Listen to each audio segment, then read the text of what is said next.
Oh, We'll wait for Alex and Kelsey to get back. Okay. Yeah, but If if you go into the stream, I made a joke in Junie's stream that we were both wearing flannel, and you can go into the stream and see that I was not talking shit, that I actually am wearing. Yeah. You're definitely flannel. Dude, I've got my flannel jammies right now. Yeah. Super By the way, cozy. speaking of streams, and I know George, you know this, but I was kind of joking when watching that of yesterday's stream of your other campaign, and Which one, Mike? I think George wanted to shoot me. The one you had yesterday. The one on Sunday. Oh, Sunday? Yeah. Yeah, and so I made the joke observation says, Alex's other character, it's like he's being, because his professor character, he's very supposed to be the voice of reason, and everybody in that party is like, oh no, it's the quote of Captain Kirk. We come in peace, shoot to kill, kind of thing. Yeah. That used to be a parody song. Star Trek. Yeah. Oh, I remember that song. Yeah. Shoot to kill, shoot to kill, shoot to kill. Yep. Shoot to kill. Yep. Don't do it. I'm gonna get copyright struck. Fuck. Okay. We're not gonna say it. Yeah. Twitch, please are coming to your house Twitch. right now. Okay, but banned for Twitch over for having a fun. 30-year-old Star Trek parody song. Dude, copyright. Dude, they don't fuck around with copyright. So that's true. That is true. Everything's draconian. Yeah, but the thing is, dude, they don't fuck around with copyright. So I'm thinking he's being punished for the fact that Calamity is chaotic neutral, and basically, I'm trying to make sure to lay down that I don't just play evil characters. Right? Yeah. I can be a good person. I promise. Yeah. No, I mean, really. In fairness, though, I mean, your Calamity has come a long way. I mean, actually, only one player in our campaigns has an evil character currently. Yeah, someone might get demoted to evil, is what you're saying. There's been two. No. There's been two, but one of the original players from campaign 2 had to bow out fairly early. She was playing a half orc. Yep. She had an evil character. She had a chaotic evil character. But the only other someone was secretly evil the whole time now. No, the only other evil character we have is Ashley's character, her tiefling sorcerer Jamesha. Right. Always the sorcerer. And I think she's actually playing it right because from what I understand, because I've seen the various player advice videos and stuff. And correct me if I'm wrong, because if you're going to be playing an evil character, it's not so much as you got to backstab the party. It's more like, hey, I may be out for my own self-interest, but at least at least I got these guys' backs. I think I watched that video too. Yeah. Yeah. Evil doesn't mean friendless, Evil people can have friends. Right. Yeah. It's the idea. It's kind of like, okay, yeah, I'm not okay. Like in other words, they have their own agenda, but at least I'll be allied with you guys for now, kind of thing. Lawful evil is just spicy lawful good. Yeah. Spicy lawful good. Spicy lawful good. That's the interesting way of looking at it. Right now. We're later. Yes. But later, yes. Yeah. All right. Well, let's. The next character I'll be debating that.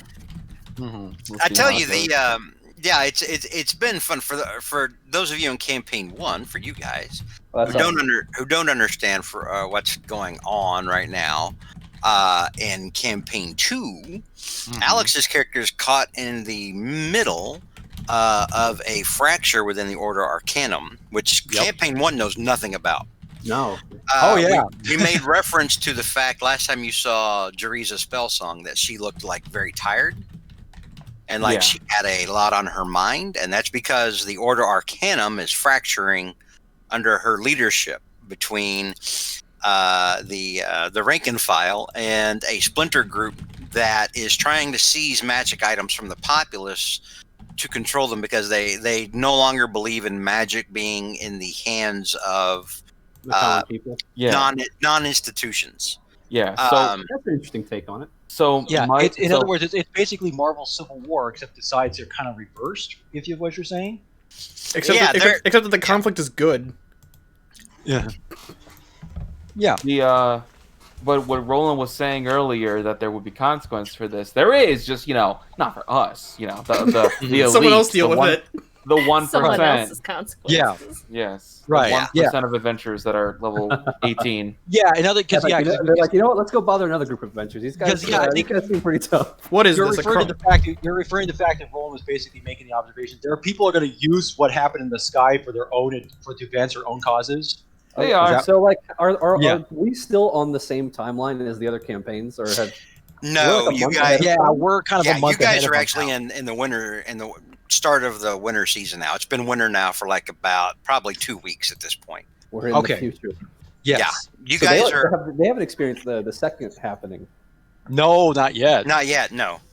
No, that's so cool. Spoilers, by the way. It was on last week, so come on. That's true. We're going to talk about it eventually. This stuff is broadcast. I mean, it's fine. Okay, speaking of last week. Yeah. Also, so speaking of. Go ahead. I also, for people who have not seen our old streams, I have begun exporting the streams to YouTube, so you can watch them there in case they get deleted. Thank God.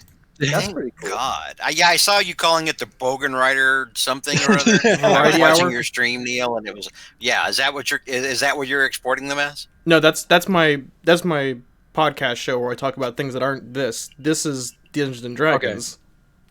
Okay. Oh, I didn't. I have that clip of getting comfy with the boys.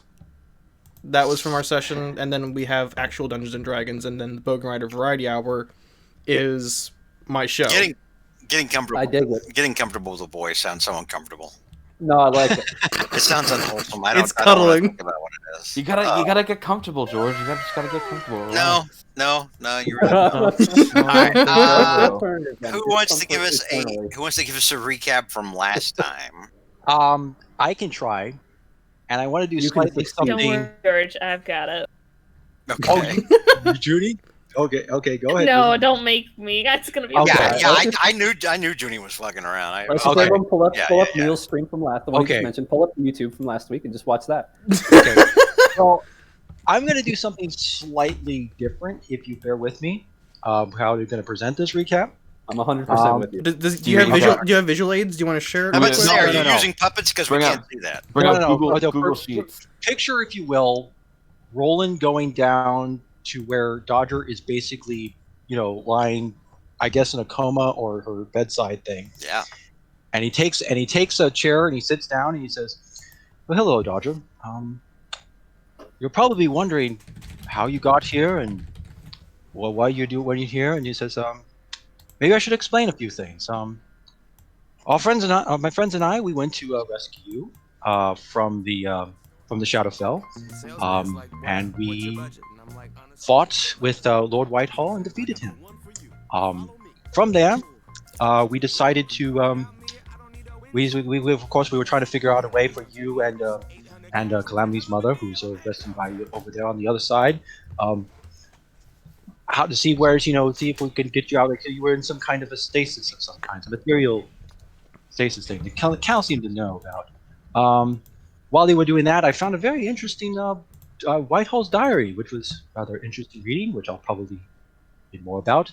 But after we rescued you, the Raven Queen appeared. By the way, don't believe all the stories you hear about her. She's actually a very nice lady, very gracious. I mean, naturally we weren't going to stay there to figure out how gracious she was, because but she was rather interested in Thesa. Apparently, I forgot to mention, Thesa died and came back around. Oh yeah, he got better. Yeah, he just died. He died for you, just so you know. We were there, and he died for you. Yeah. He died for your sins. Yeah, he died. Wow. But he rose again. He is our savior. 3 days, baby. More like 3 turns, but more like 3 turns, but same thing. Yeah. It was odd. Yeah, somehow Cal brought it was odd. Cal, but apparently the thing is, he was supposed to stay there in Shadowfell, but apparently I guess he couldn't stay there for some reason. But maybe it has something to do with who is his patron. Did you want to stay there? I mean, yeah. And anyway, we came back. And once we did, you probably were there for that first crack in the sky. Well, it happened again, and this time there was looks like there was some big giant tentacles that were coming out of the sky too, and that's why you're in the church, the Myriad Church right now, because we need to get you off the street. From there, we all, of course, we wanted to make sure that people we knew about were okay. Vola went to visit her new adopted kids. Calamity and Luna went to the Order Arcanum. They mentioned, I guess they would mention something about some things there. Disa went to visit his followers, and from what little I could tell, they seemed like a very, how shall I say this? A very eccentric merchants guild, essentially. Very, more or less, and I guess a few folks died while in his absence. I think there was a change of leadership of something. Maybe his girlfriend decided to take over. I need to get more details. I want to point out that Thesa hasn't told Roland any of this. Isn't this supposed to be from Roland's point of view? Yeah. Well, true. That's true. So we'll pretend. How dare you bring dirty meta into this game, Roland? Actually disguised as one of his cultists in Roland's defense, I don't know. I'm assuming Thesa mentioned some of this in passing. I don't know. He hasn't said anything though. You cheater! For the recap, we'll allow it. When have you guys been like caring and sharing? You guys compartmentalize things for months. That's true. Okay, so real quick, rewind. Forget it says. Okay, rewind. Forget all that. For the recap, we'll allow it. But continue. Okay. Also, I went to Sarah's, and while Sarah was busy here, I went to see his wife and family as well. And while I was there, I had another visit from Corellon, excuse me. I always pronounce it. That's his Elvish name is Corellon. Corellon Lorethian. Corellon Lorethian. Yes. Thank you. Yes, he showed me Perseus again, and I had another dragon thing. Apparently, I was there or not. I'm not sure. It was very confusing. Not as confusing though as when I got back and I was hearing stories about a necromancer here in the southern slums. But apparently, that was something to do with Calamity involving Crimson and getting her out of town. Perhaps somehow like involving more resurrection stuff. Really weird. Saris was kind of stressed out, but I want to say that you are safe now and you're here, and hopefully you will wake up soon. And I will just, And meanwhile, I will keep on reading this book and see this book of John Whitehall's journal and see if I can, study some more. So, all right, there's the recap thing. Is there anything that anybody wants to add about what happened last week? Well, I don't want to add anything. That joke. I thought it was really good. I don't want to add anything, but I do want to say that Mike's recap made it sound like I was watching Tenet, but it was even more complicated. Well, one thing that also happened is Vola started hugging her orphans. As you do. Vola started showing emotion. Someone's gone soft. Ew, what's that? Also, we didn't hear a bit about emotions. She normally just shows rage. It's true. Angry. We're moving on to compassion. What were you saying, Saris? Didn't we also hear a little bit about the Southern Wastes in that area? Yes, more than a few times. Yes, the northern part of the Southern Wastes. The northern Southern Wastes, yes.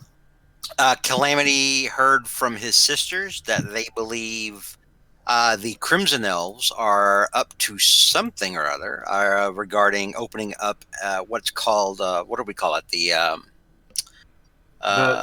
bad shit from the demons. The Gate Terrible. That's what it was. That's what they referred to.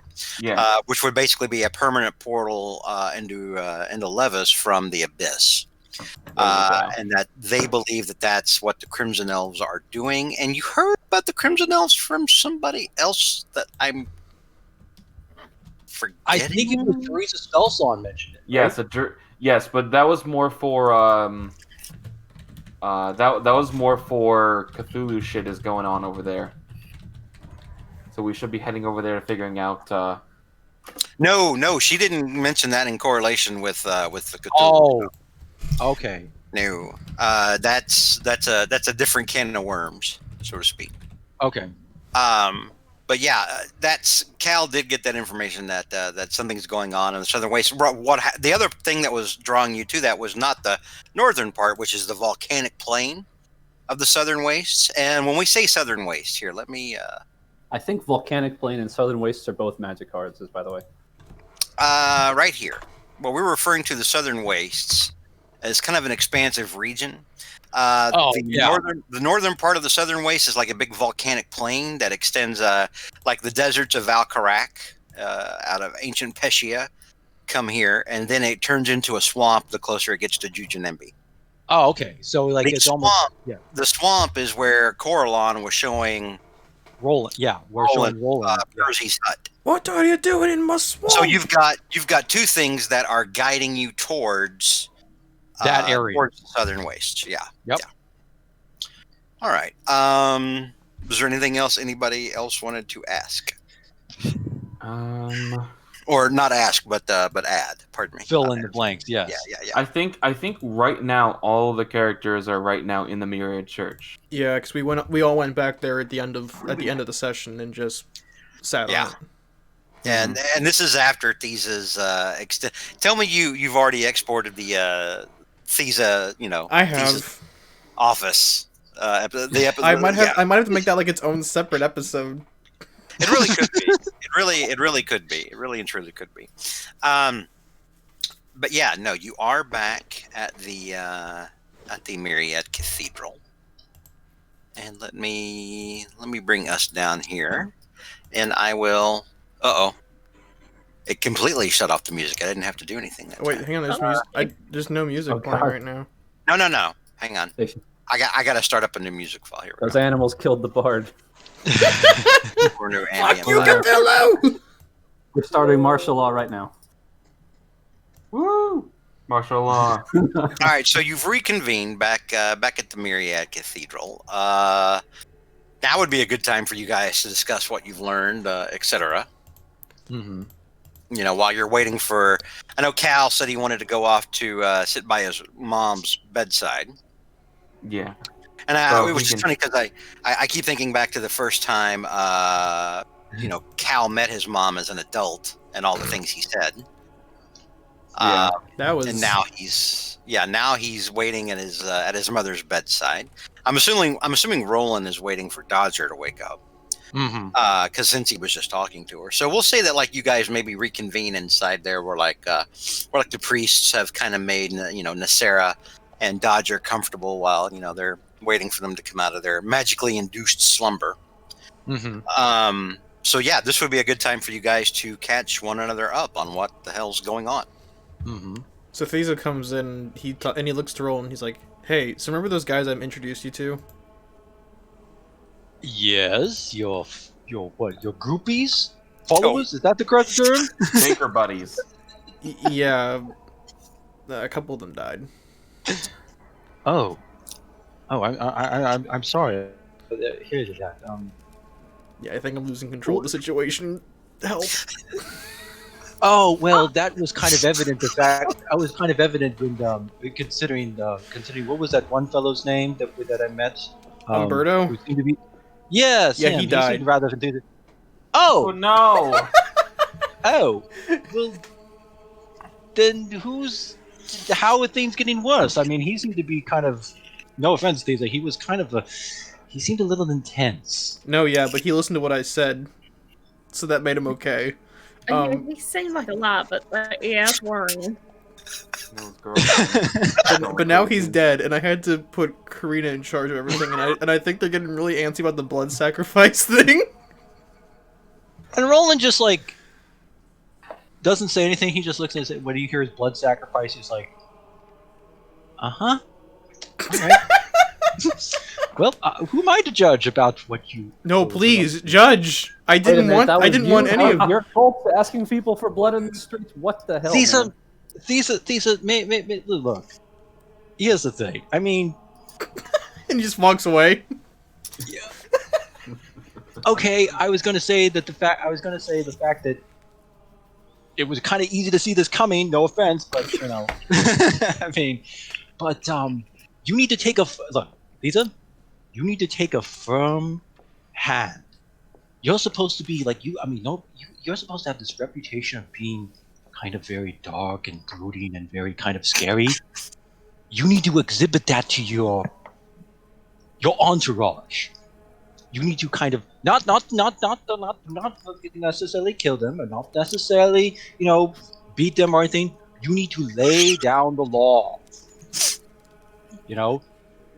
Basically says, hey, it's my way or the roadway, so to speak. You gotta. No, I can't talk. I'm not over there. Yeah. Yeah.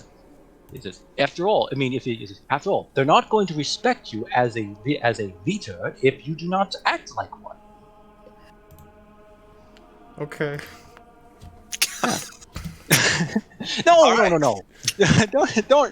Don't go like, oh, okay. You got to be firm, be aggressive and everything. Not too much of a tyrant or anything like this. Just be. You can do it. This feels like Roland trying to tell Thieves how to score.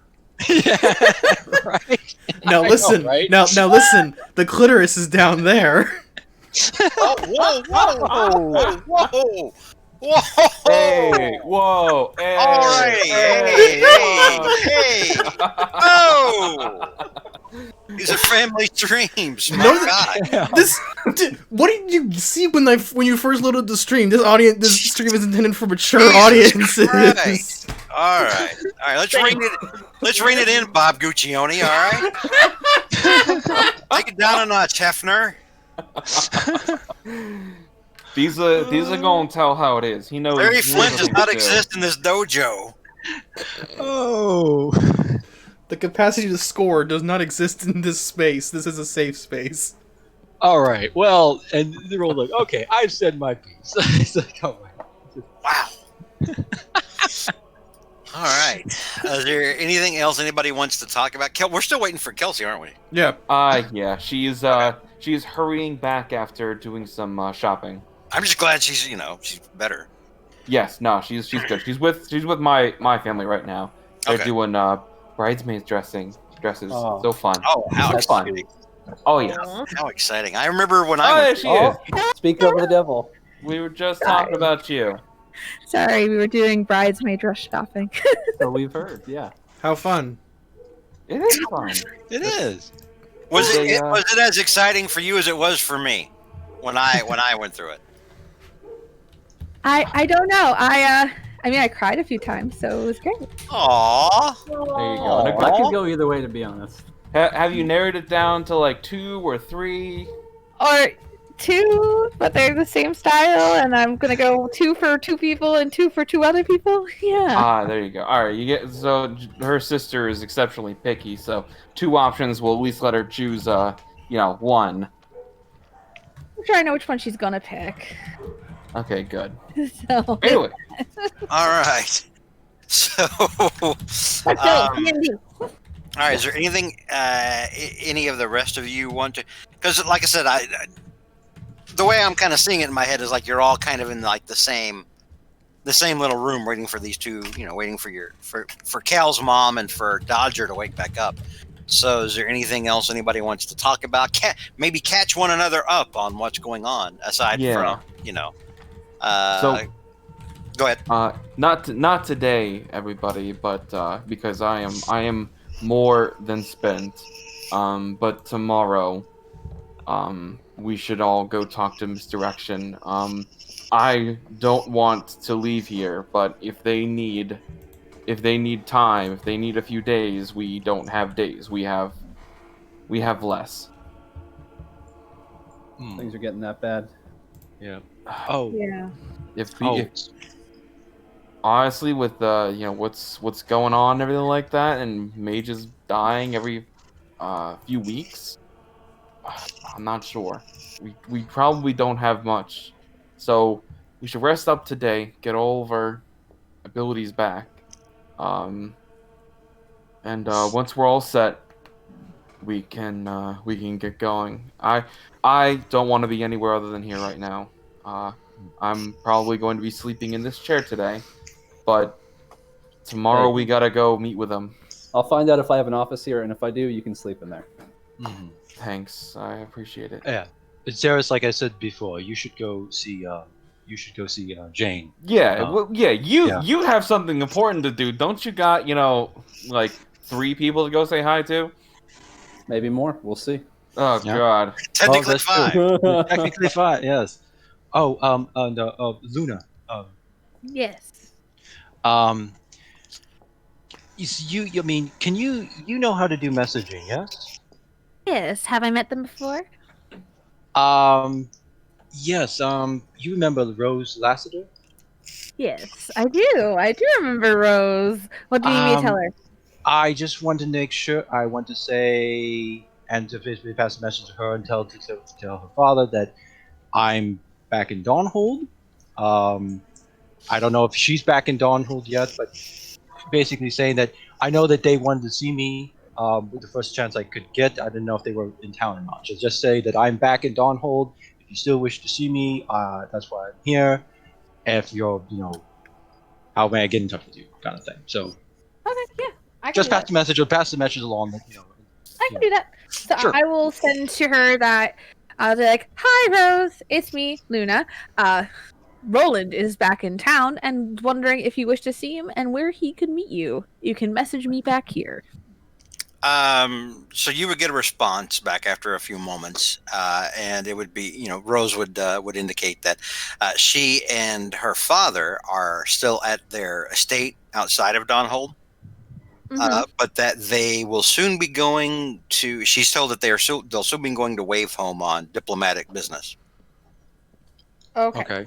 On behalf of Simmerlin, but she doesn't know exactly when, but she expects them to leave probably within a week. All right, I will turn to Roland and say, so they're in their estate outside of town.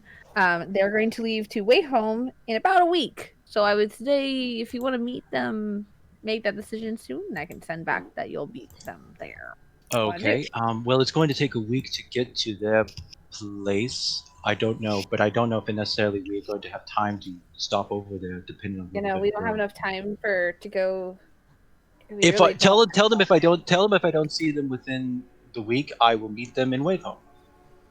All right, I will then send a message off to Rose saying, "Hey Rose, me again. If Roland does not see you within the week, we will meet you in Wave Home when we get there." And she replies and says, "That sounds good. Is he doing well? Is he eating right? Is he healthy? Is everything fine with Roland?" I will look to Roland because I now use 2 spell slots. I'm like, he aight. I'm just like, am I literally gonna use all 3 of my spell slots on this girl? Yeah, I'm going to. He would do it for you. I send a message saying he's okay. It's been a trying time. One of his friends is currently still unconscious, but we're working on it. We're getting there. Better soon. And she responds back. She goes, "Well, that's good to hear. I'm glad he's still in one piece. Give my best to everyone and take care. And hopefully we'll see you soon." I will not send back because I don't have the spell slots for that right now. Okay. And I will look up to Roland and I'll be like, "Congratulations. She hopes you're doing well. She wants me to remind you to eat well and to stay hygienic. I think you do that on your own. Oh, those were her exact words. Yes. And he's like, really? Yes. And he kind of blushes a little bit, And she wishes all of us to be. I'll turn to everyone's and she wishes all of us to be, and I use air quotes, well. Well, I'm gonna go be well with my wife. I'll see you guys. All right. If anyone wants to ride to Melora House, I'm leaving now. I'm good. Yeah, that is where you guys You better make sure she gets pregnant. As of last session, or the last time you guys were in Donhold, you were staying at a bunch of Melora freeloaders. House. Yeah. Including Saris. Yeah. I think I'm going to go to the playhouse just to see how everything's going and see how they're taking the happening, but also to see how my play is going along. I want to see that. So wait, wasn't the first one the happening, or is this just happening to Electric Boogaloo? What was it? Which play was it? Gonna rock on through. Which musical was it? I can't remember the name of it now. It was kind of like... It was their version of Madame Butterfly, but I can't remember what it was. Monsieur Caterpillar? I don't remember. Mademoiselle Moth. I don't know. Yeah. Damn, I wish I'd written that down. I can't remember. Yeah, I know I didn't write that down. I'm sorry. Oh, man. Yeah, you had... It's one of those things you have to go back and try to find that thing, because I think we did... Yeah. I know. I think Mademoiselle Moth is pretty good. Yeah. I remember you had to pick between that and their version of Wicked, and you went with. Oh no, she did pick their version of Wicked. You did? Yeah. Yeah. I was like, why would I pick Madame Butterfly? I remembered it being kind of like Wicked, and then you're like Wicked. I'm like, it's the Wicked one. Yeah, but what was it called? I can't remember. God damn it! I have to. Yeah. Sorry, I can't remember. Dastardly. I'm also disagreeable. Yeah, there you go. Dastardly. That's what it was called. Dastardly. Yes. Okay. So as you're getting ready to, or Luna, as you're thinking that you need to go to the theater, you see a small form kind of make his way into the room frantically. It's Thorny Mick. Hey, Mick Thorny Mick. And he comes into the room frantically, and he sees you, and he goes, "Oh, thank the gods! I was told Nasera was here." Yes, she is here. Priest friend of mine said that he saw her bring her in. I'm beside myself. I must know how she is. I haven't told Cal this. Well, it's a really good time to do. And he grabs her hand, Luna, and he's like, "You don't understand. I'm ready to put behind my Playboy ways. I'm ready to settle down. If something happens to her, if I'm not able to tell her what's in my heart, she should be fine. She's just exhausted. She should wake up and like today or tomorrow. You're good. You'll be able to tell her how you feel." And he sees her now laying there in the bed from across the room, because I did say that you guys were kind of all in that same area. Mm-hmm. And he kind of rushes over to her and takes off his hat, and he kind of just holds her. He grabs her hand and holds it. You know, he's like, "Oh, Nasera, you must come back. Come back to me, Nasera. I didn't tell you what you meant to me. I need you. I need you so much. You're tearing me apart, Lisa." I'm gonna turn to Cal, and I'm just gonna be like, "I forgot to tell you, I'm sorry." I don't think he was that serious, but I think you have a stepdaddy now. Oh, whoa. Ooh, okay. I was present Thorny Mick and Carnifex at Thanksgiving, like hanging out with all of Cal's sisters. Oh God. Cal is just kind of stunned a little bit to like, wait, isn't that? Oh. Elvis just confessed his love to your mom. I don't have the spell slots for this. Which one were you planning on using? Out of curiosity. I don't know, but I want to. I don't know, but I don't have a solution right now. I'm just gonna sit here and just keep an eye on him. I can't cast any spells thanks to Wish, but thanks to casting Resurrection, but I'm just gonna let this slide. I'm a little too tired for now. Come on, Cal. It's young love with your mom. Oh God. Cal, if it makes you feel any better, Thorny Mick does seem to be like genuine in his affection for your mother. I know. It's just the whole. it's the idea of it at all at the moment right now. Should I make this more awkward for you, Cal? Is she preggers? I'd be real worried. Hey, Thorny, this is Cal. She's Nasera's son. What? He's Nasera's son. Yeah. You're the tiefling. She told me about you. She confided in me one day that she'd made a mistake by turning her backs on her children that were formed out of a union with the devils. That's you? Yep. Sonny. That's me. Oh, well, it's christened by devils and magic and innate evil. And Roland, by the way, goes to Thorny Mick and says, "Oh, by the way, he's older than he looks." So oh yeah, I'm looking like I'm 16. Yeah, 17 years old. Yeah, he's actually much older than looks. If you're wondering about the age discrepancy. Yeah, the acne threw me off. I wasn't ready for it. Yeah. Oh god. You know, magic is a little crazy, you know. Magic. Well, no, it's the MCA strike. Yeah. Unfortunately, we can't play that stinger anymore. That would have been perfect right here. Well, it's good to meet you.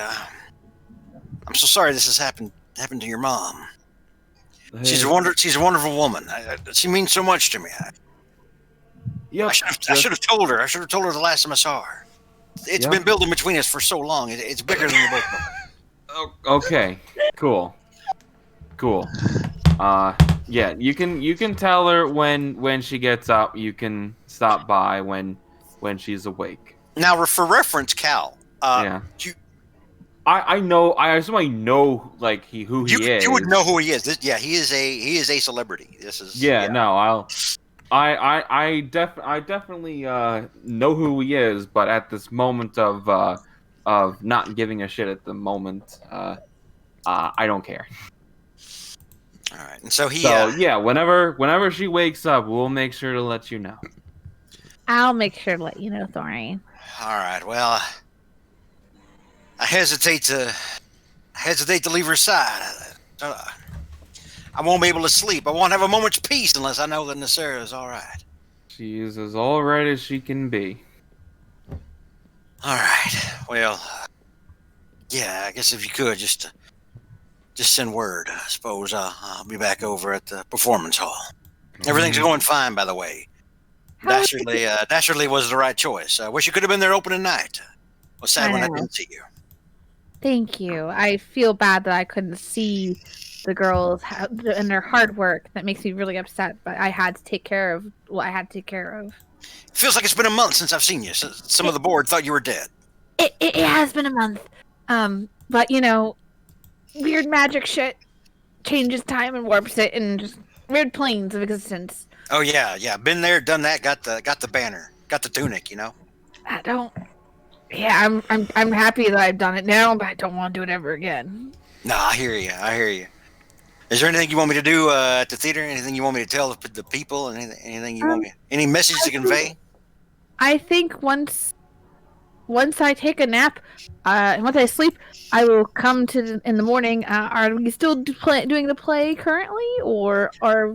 Yeah, it's a packed house. It's been sold out every night since we started. Good. Every weeknight and then twice on the weekend. Okay. I'll try to make sure I can see the girls rehearse tonight or tomorrow morning when I get there. All right, that sounds good. I'll tell everybody you're not dead. They'll be so relieved. Yes, please. Are the girls happy? And they're ecstatic. It's been raves in the trades and everything. It really is just phenomenal. Everybody's pleased with it. You made a good choice. Thank you. You're welcome. Can you see me smile softly?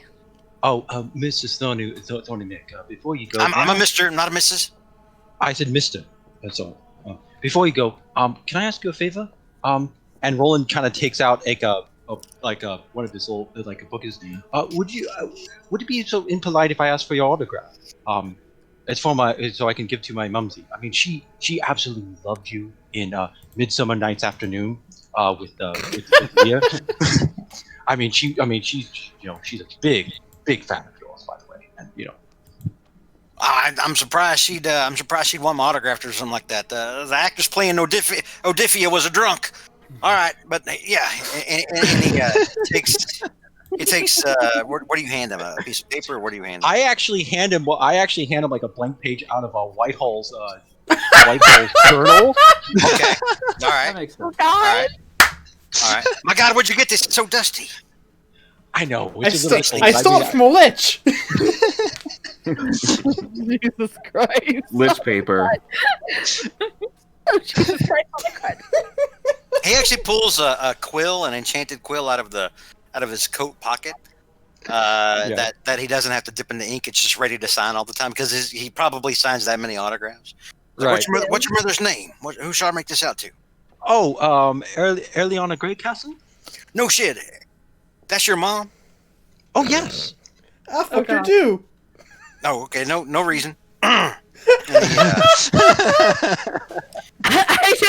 just go, oh god, I think he's fucked almost every single one of them. And he signs a nice, touching letter to your mother that says, "Good to know you're doing good. Apparently, just met your son. We'll catch up again soon. All my love, Thorny Mick." Okay. I love how he's fucked Cal's mom. He's fucked. Whoa! You guys are making a lot of suppositions right now. He didn't. Interested in a relationship with George, Cal's mom. this is Levis. Everyone's horny. In my Roland's mom. I'm sorry. Roland's mom is big on carrying. Yeah, Roland's mom is still elvenly speaking, kind of in mourning still.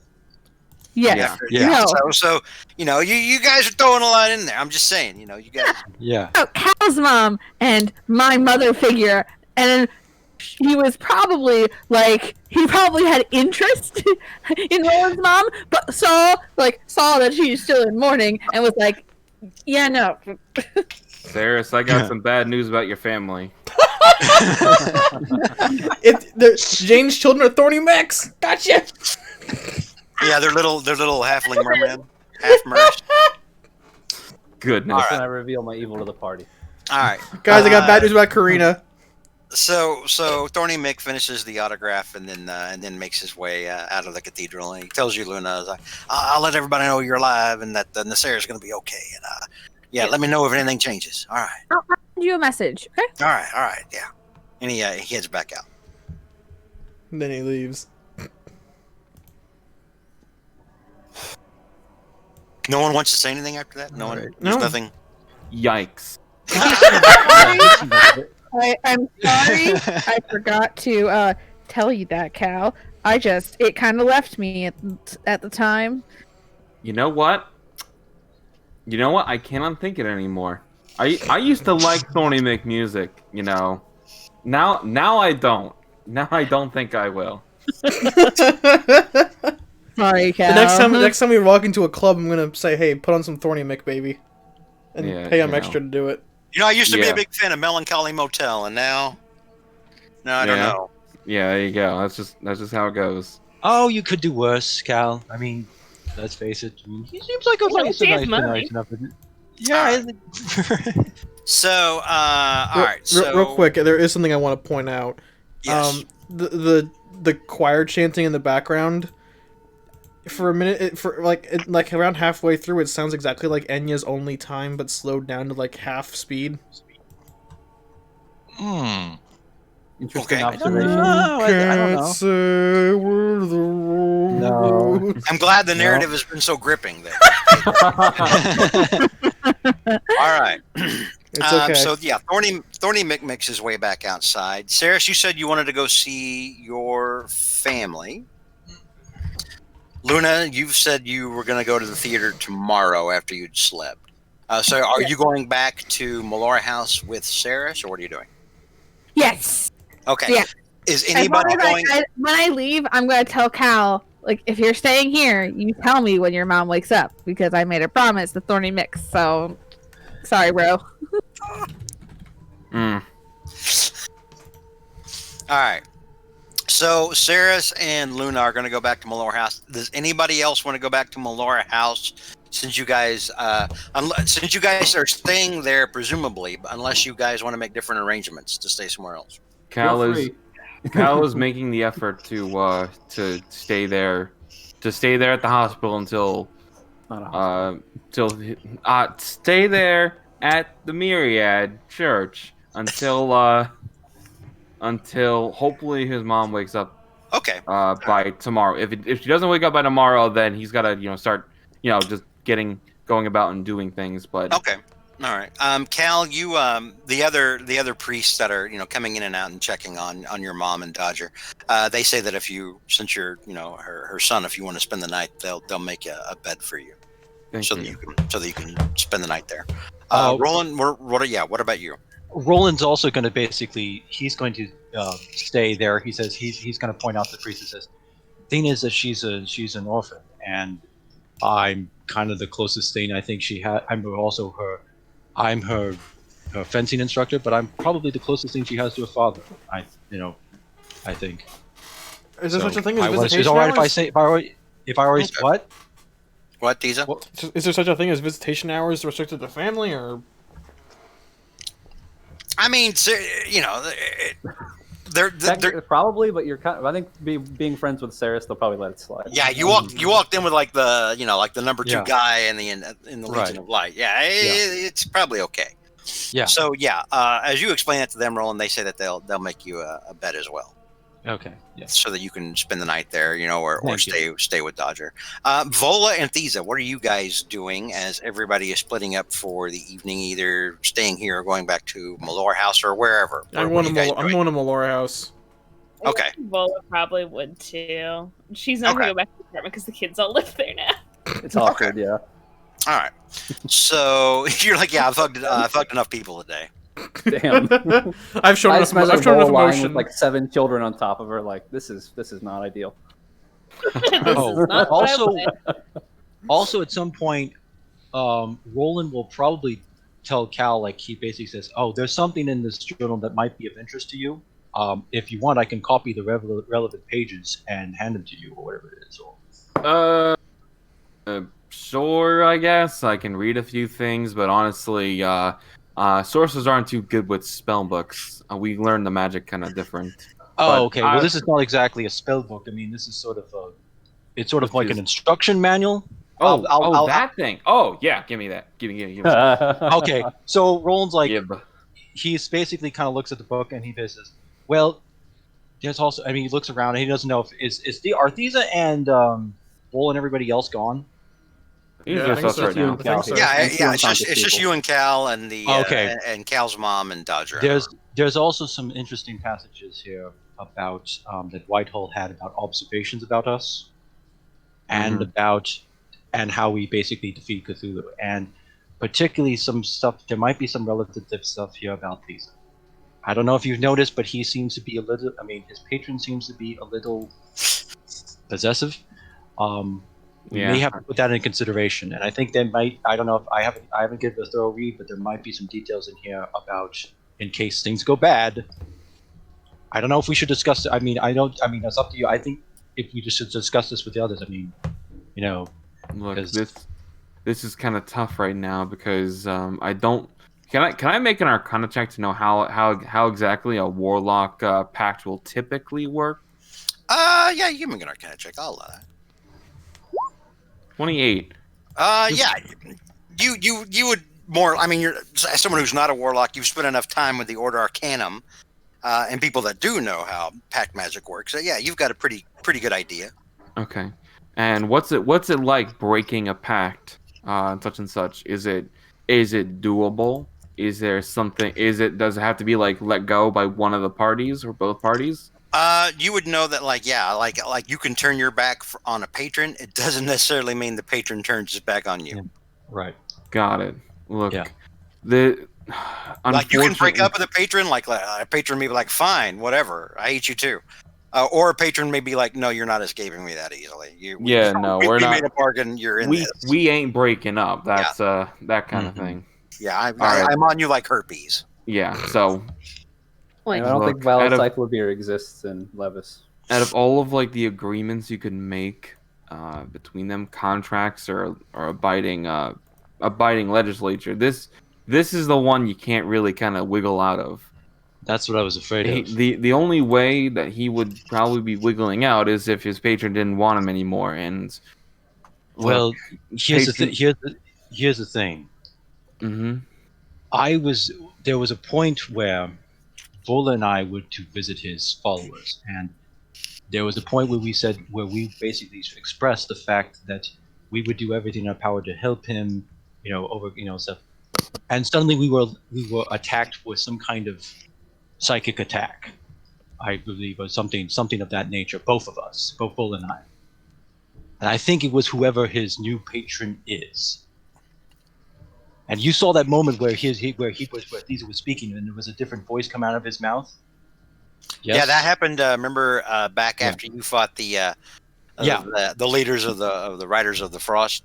Right. So he's able to possess these with little and he's also able to see and hear everything he sees and hears, especially when we're around. That's one of the reasons why I wanted to wait till he was gone and show you this, because I do not want whoever his patron is. Look, keep understand. We both agree that Caesar is our friend. Mm-hmm. Yes. Yeah. And we will defend him. Yes. It's just that whoever his patron is, I mean, he is not. His patron is no friend of his and no friend of ours. And whatever we say and do in front of Caesar that may be, trying to stop his new patron and everything like this. Right now he seems like an ally of convenience against whatever is happening.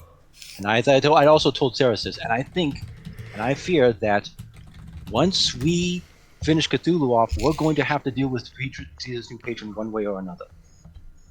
Look, it very well could come to that right now, but I don't really know how we'd be able to get thieves out of this. Look, I don't either. This whole, out of all the things you can do with your mortal soul, this is kind of getting into the spirituality classes that I didn't really pay attention to. Okay. Basically, if you give someone that back door into your soul, then there's nothing you can do to get them out. There is basically nothing. Like, I don't even know if we can kill him and bring him back, and his soul would be back. That's what I'm afraid of. I think that's why one of the things I think Whitehall may have had is somewhere in here. He may have a means of stopping these if his patron could take control of him. We might have to look into that consideration. Yeah, we'll have to see what happens. But look, this was. I'll never say this to Thesa's face, but this was like a mistake. This was like the biggest mistake he could have done in his life, and honestly, he's lucky that he was able to wiggle out of Cthulhu's grip. But basically, that just means transferring. You're not really paying off your debt. You're just getting a new loaner. Mm-hmm. Yes, I'm just saying that we need to. Well, we need to start figuring out ways to help him of some kind without necessarily, But I mean, there are no promises with this. This is one of the few things that you can't go back from. This is you can't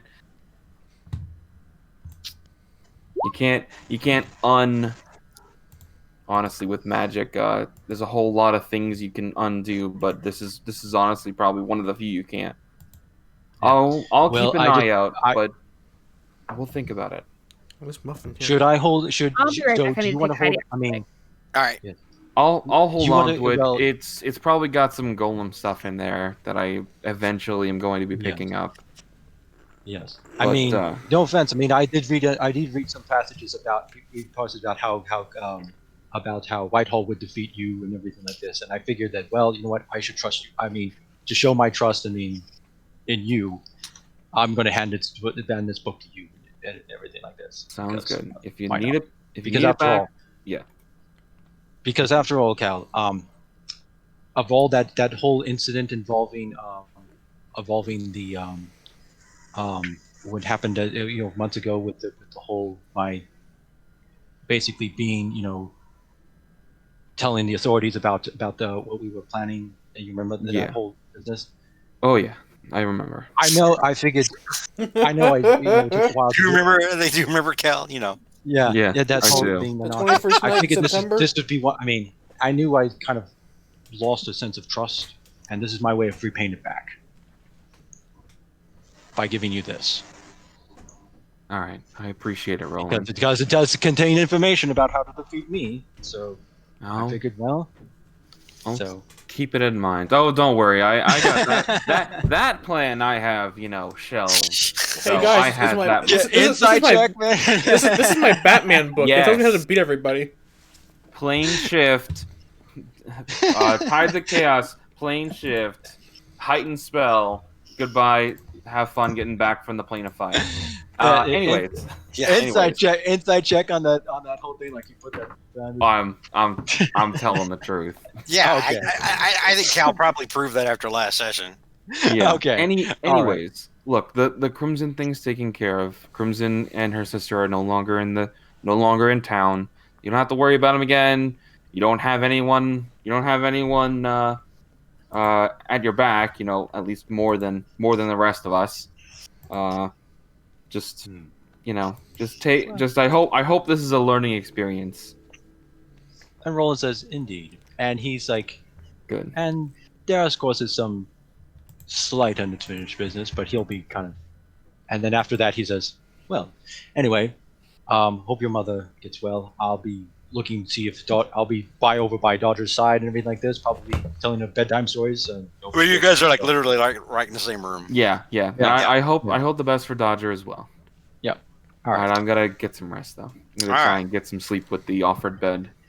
All right. So we'll turn now back over to Melora House. Is Saris back yet? Rick, are you back? Nope. Well, this is gonna kind of depend on Rick being here. All right, we'll wait for Rick. So how's y'all's days been today? I am back. Sorry about that. I had to take care of the dog for a minute. Right. 2 dogs had to be taken care of. All right, sweet. You're both back. All right. So we'll I don't know cut if over. Vola's back. Huh? I don't know if Vola's back. Oh, I thought you were Vola. I'm sorry. All right, we'll wait for Vola. I thought we needed Rick here to be Saris. He is here. Oh, But Vola's going with them. Vola may want to interject something. Vola's part of the scene, as are you. When you go to Melora House, you're all going together. Wow. Roleplay. Yeah. Wow. Yeah. Imagine that. It's like a very special episode of. Can you imagine someone wanting to talk to their wife? Crazy. I know. You. Plus, Sarah might have a letter from Waves home. I guess that was a month ago. He resurrected his parents and dropped that on them. Oh yeah. I'm married, by the way. Oh, bye, guys. No, yeah, because for those who been a month. For those who didn't have watched the previous stream, Sarah went basically kind of learned that his mother died and then brought her back, but without revealing who he really was to his family. But by the time he left, I guess a previous letter that he wrote got to them, basically saying, yeah. So it's like, and a month has passed since then. So now hats off to Simmerland Express Mail. They got that there in 3 days. That was impressive. All right. Is Junie back yet? Junie, are you back? All right, we're just gonna go ahead and start with that. We should probably also mail to Brazov and Tessanor, let them know that we killed Tex Bane. We're still alive. All right, so we'll go over to Melora House here. We'll pipe in our Melora House music. All right. So you get back over to Melora House. The servants let you in, no problem. Jane greets you as soon as you come in. She gets very excited to see you, sir. She rushes over and hugs you, and you feel now she's definitely showing a baby bump now. Good for her. I'm sorry I was away for so long. It took a little longer than I thought to kill that old bastard. Well, that's okay. And she kind of puts her hand on her tummy, on her on her baby bump there. It's triplets now. Is it something you want to talk about? And he'll look behind him and say, "In private." And she looks over at Luna and goes, "No, I'm pretty sure Luna would put a glass to the door." Yes, I would. Yeah. No. It's, yes, I would. The children typically, when humans, and she points at herself, when we have children, it takes about 9 months. Apparently, the kids that we're having are, from what I've been told by the priests at the Myriad Temple, they're going to be kind of a mix of both of us. So it's looking like they're going to be here in probably 6. Oh, well, that's about what I expected. Does it really take that long for people? For human people? That's weird. Humans? I'm so excited. It does. You see Luna just start dancing. She's like, yes. Is it the same for elves? Yes. So now that we have good news, we have to realize this is going to bite us all in the ass eventually, or this is something bad is going to happen. I don't need your negativity right now, man. Okay, just letting you know. And she looks over at you, Thesis. How are my children arriving sooner? How is that? Because and Thesa turns around and goes, because every time something good happens to us, something bad inevitably happens. And then we fight the bad, and there's more good. That's how it works. Thesa kind of shrugs and nods. Yeah, all right. Now, Saris, after Thesa's words, you can tell that Jane looks a little alarmed, like a little troubled by that. Well, what is she? Like she's wondering if there's something to that. Oh no! We'll make an angry face at Thesa and be like, "Why, Thesa? I could join Saris in the angry faces at Thesa." Thesa gives you thumbs up. Good for you, though. I'm happy for you. Can I roll an intimidation check? You can roll an intimidation check against Thesa's insight. Come at me, bro. Yeah. Okay. All right. So Thesa, give me an insight check. Okay. This is gonna be a shit roll. Oh my gosh. Let's see it. Yeah. Thesa, Luna definitely comes across like she's absolutely serious. And she's probably a little scary right now. Scarier than you're used to seeing her. Yeah, okay. You're used to seeing sunshine and happiness and sparkles, and then you see red. Just red. Unfortunately, Luna has a rare condition where she has to feel every emotion in the most extreme way possible. Thesa kind of backs away. Yeah. Okay. Anger is very dangerous. It's eccentric. That's a great choice.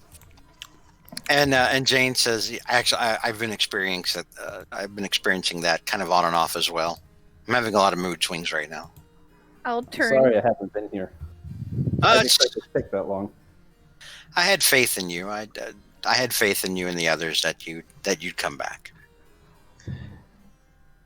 So a lot happened. Like I said, we went to Terravinia. We did end up killing that lich who was causing problems. He came after you. He also went after my family in Wavehome. I don't know how he found out who I used to be, but he attacked my family there. He killed my mother. So we took a detour. Cal helped me get there, and I was able to bring her back. But, yeah, I may have to deal with that sooner than I thought. And she looks very concerned now and very troubled, and she says, what if he hadn't gone after your parents? What if he'd come here and gone after me? What? And she kind of puts her hand on her stomach and goes, what would have happened to our children if he had done such a thing? I would have stopped him then, just like I stopped him before. He's dead, and we're here. He'll never bother us again. And then she looks back over at Thesa and she says, I'm beginning to think that he's right. He doesn't know anything. Every time... I will not let anything happen to you or your children bad. Every time something good happens, it sounds like something bad happens. Everything just seems to be escalating and getting progressively worse. Well, then I'll just have to try that much harder. Listen, I know it's been really crazy lately, more than usual, and it's already usually pretty crazy around here, but I promise you, I will do everything, absolutely everything I can to make sure we get through this safely. And she kind of... Actually, make a persuasion check, Saris.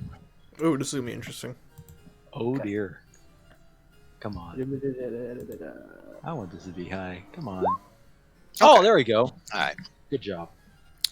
So your wife seems to be more reassured now after your words, and she just kind of takes a, I said I was sorry. God damn it. She kind of takes a deep breath and just sort of nods and says, "All right, very, very well, very well." I know. I'm worried about all this stuff too, but I just want it to be normal. I want life to be normal, and I want you to be at home with your children. I worry that they won't get to know you at some. I worry every day that you go away that I'll hear something horrible. I know. I'm worried too, honestly, but there's no other way around it. Keep your mouth shut. I can't run away from this whole stuff. The only thing I can do is fight through it, and I promise you, it will take all of the demons in the Nine's Hells and that whatever that tentacle monster thing is together to stop me. And even then, I'd say it's 50-50. Cthulhu? Yeah, that's the one. Yeah, I promise you, I'll never stop fighting for our happiness. Cthulhu, that's the octopus in the sky. I'm staring at. I'm not really good with all the names, to be honest. Thesa looks to Luna. Says nothing. Don't. Just don't. I just said I'm saying nothing! What's wrong with you, woman? And I don't mean to pile more on top of you, but it looks like we may have to leave again soon. There's trouble brewing. And, I don't know, the Coraline wants Roland to go find a goblin halfway across the world, and there's... Apparently we'll be doing that soon. This is kind of the big trouble, though. If when we take care of these, what else is there, guys? After that, we were like, good. We were like sitting down, clinking glasses, and Cthulhu bursts in the door. And then Demogorgon bursts in the other door. Hold on.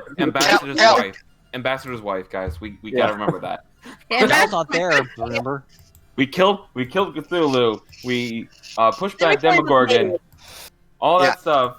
Cal chimes in from the Myriad Cathedral. Wait a minute. I know. It's important, okay?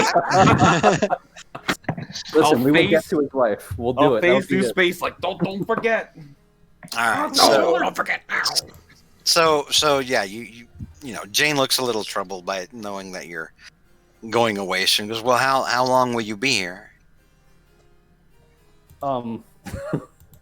Today. I'm here now, which is what's important. I don't know.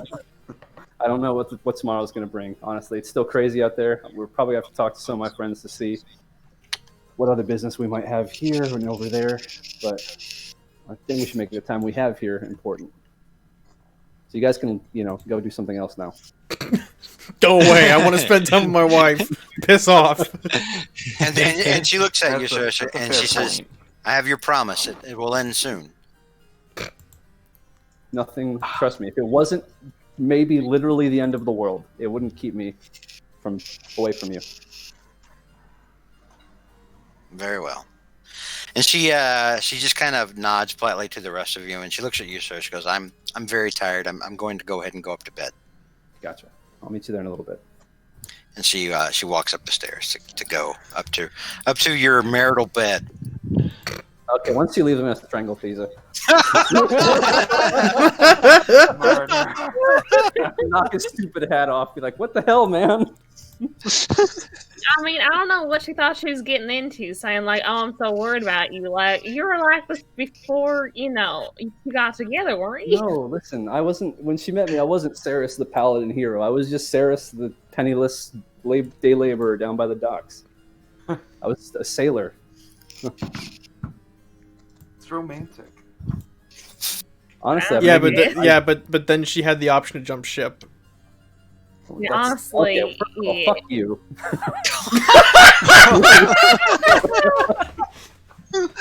You're a asshole today, Thesa. I just think it's a little bit spirit that she's like, "Oh, I'm so worried about you. You need to settle down." When clearly this is what's working for you. Listen, it's hard to explain. Remember, you weren't there. You don't remember. But listen, before we met you, I didn't remember that I had a wife. You see, right after we got married. Veros, he was this evil mobster guy. I don't know if you heard of him, but he was in town before, and he also liked Jane. So he arranged for me to get beat up and almost killed, and then he made Jane choose either she would kill me or he would pull us apart. And he hired someone to wipe my memory. So I didn't know that I was married. She did that to protect me, and for 7 years. I had no idea she was here. I ended up the Legion after Veros dumped me. The Legion of Light saved me, and I wanted to repay them, so I worked to become a paladin. Then, after we met up as adventurers, I met my wife again, and it was in a pub somewhere, and she ran off. And I wanted to see who this person was. I didn't remember her. When I finally figured everything out, I may or may not have gotten wrapped up in a conspiracy of criminal organizations and murdered him on his front yard. And then we trial for that. But, with all that behind us, I don't know. That's what worries me the most, really. I'm not really the same guy who made that promise to her all those years ago. Just hoping we can make this work. Okay. I'm happy because we got kids on the way, but it might be a good thing to talk over with her. And you're not helping. He'll point to Thesa. Yeah. All right. Edgelord is in full effect. All right. Thought you were cool, man. Greet Jane with kitty gloves. Keep your dark opinions to yourself, please. Yeah, Luna's like eating a scone that one of the servants brought to her. I'm Oh hungry. shit. Scone. Luna's eating biscuits, or whatever they would call cookies. Yeah. All right. Scones. Biscuits. All right. Is there Biscuits, anything yeah. else you want to guys talk about here before you go to bed for the evening, before you retire? Ready to crash. All I right. haven't slept in a month. I'm gonna go to bed. All right. You're probably all keen to go to bed so you can actually be level 18 officially. Yeah. Yep. Maybe. So you guys, all right. I'll go ahead, Luna. What were you saying? I was gonna say I kind of forgot to level up only due to the fact that I was in the hospital. So that's not Okay. If it makes you feel any better, if it makes you feel any better at this pace, there's not going to be any combat. cool. Good. So it probably won't matter. You're probably okay. All right. Use the spell. Moving is an excuse that we're not leveling up. Are we doing a long? Do what? Huh? What'd you say, Junie? Moving is an excuse for not leveling up. No, you No, take a penalty of 1 level. No. Yeah. Just, like whenever you level up, you don't actually get the effects of it until like you've had a long rest. So you guys technically leveled up after you beat Whitehall, but you haven't had a long rest since you've beaten Whitehall. We haven't hit puberty version 18 until We're still on the same day that you guys defeated Whitehall, I believe. Yeah, Yeah. technically. Still on Yeah. the same day, yeah. All right, so we'll go ahead and just say that you guys go ahead and retire for the evening. We will turn back for the next morning when you all suddenly feel much more powerful for no reason at all. That means you leveled up. That means you're officially leveled up. I was gonna say All we right. hit puberty again.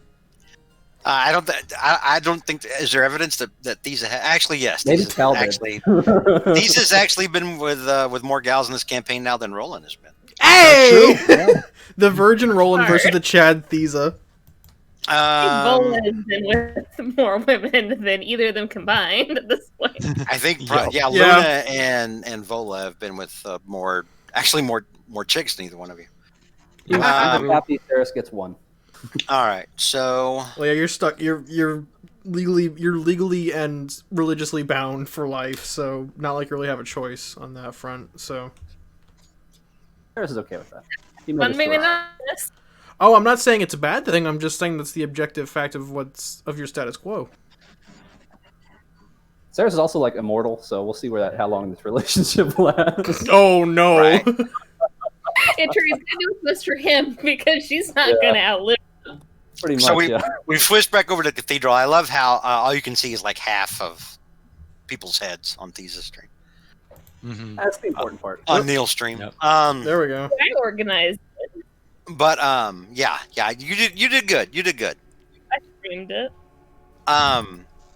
The morning comes for Cal and Roland at the cathedral, and as you wake up, or as you're stirring, you're kind of roused by the sounds of stirring in the beds next to you, as Nasera and Dodger are both now waking up. Oh, crap! My other the entire stream just dropped. Hang on. Uh-oh. Oh no! Okay. Now we That's can why we use gotta swear back up words the and tuning. copyrighted music. You probably put it to sleep, guy. All that yawning I've been watching you doing. I'm sorry, Father. All right, so yeah, Dodger and Nasera are waking up, and they're starting to make noises like they're stretching and like trying to figure out where the hell they are. You're also awoken by the sounds of the cathedral bells and of business starting to pick up inside the Myriad Cathedral. So Roland and Cal, you wake up and you see your mother and Dodger as they're starting to sit up in bed now and try to come to. Okay, I'll just slowly kind of get up and like, oh, okay, all right. I'll head over and call out to Mom. You okay? I think so. What happened? Where we were in some kind of stone room he was keeping us in. Oh yeah. Where are we? Yeah, we're in Dawnhold. We're in the Myriad Church, where they're treating you for Coma. they're treating you for anything that's happened since then. You guys were trapped there in the Shadowfell for some time. Um, something like a something like about a month since for you guys, Ugh. maybe more. But we're safe now. What happened to him? He's taken care of exceptionally. Good. He was such an asshole. Which one of them says that? That was Nasera. Okay. Yeah. He's an asshole, but now he's more than dead. Soul ain't coming back from that. He told me he was. I was worried for the little girl, and she points over to Dodger, and Dodger kind of gives her a look. It's like, I'm not a little girl. Dodger's 12. Absolutely. Yeah. Is small girl. It's fine.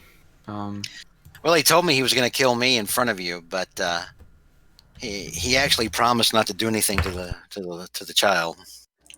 And then Dodger looks over at you, Roland, and she kind of gives you a nod, like a sup, kind of a nod. She goes, "Yeah, I wasn't." She's like, "I wasn't worried."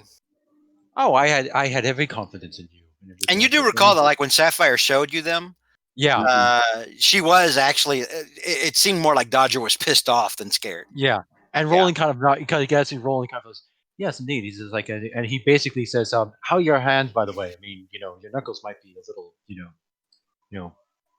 bruised up a little bit there. I noticed." And she looks down at her hands. She goes, "No, they're healed up. It felt like he put us to sleep or something for a while. I don't know.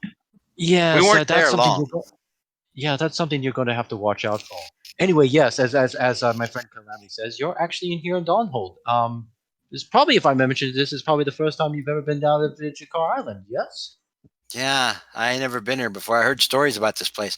I was expected to be livelier, and she kind of looks around the Myriad Cathedral Infirmary. Yes, there's been kind of a situation here. I don't want to. We'll talk about it later. We will. Incidentally, now that you're up, I can show you around.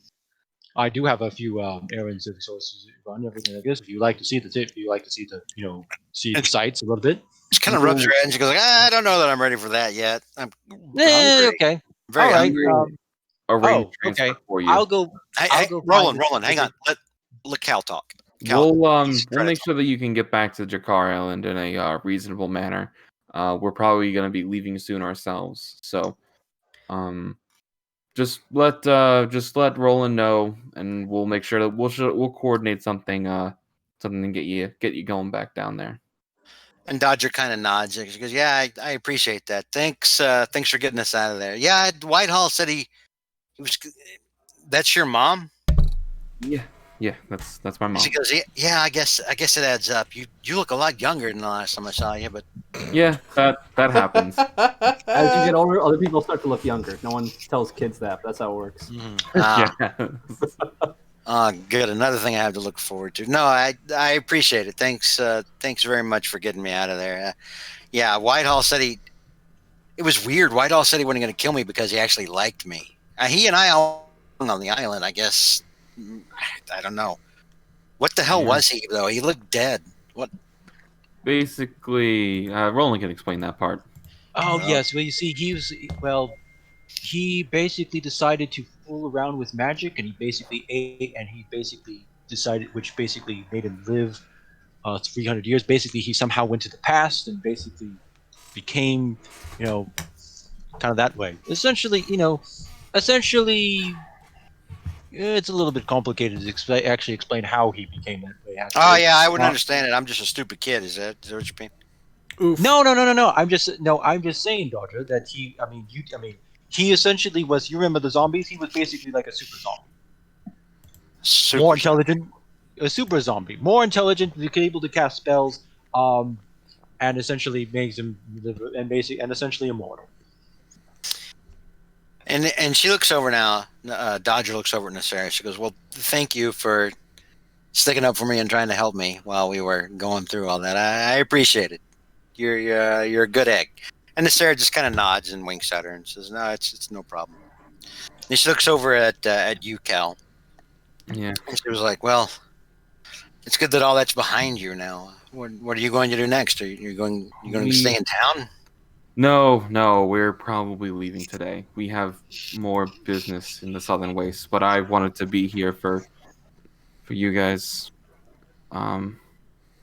Anyways, I have to take care of a few things. Mom, I hope you feel better. We're gonna be taking care of some stuff, but I just wanted to, make sure you're doing good.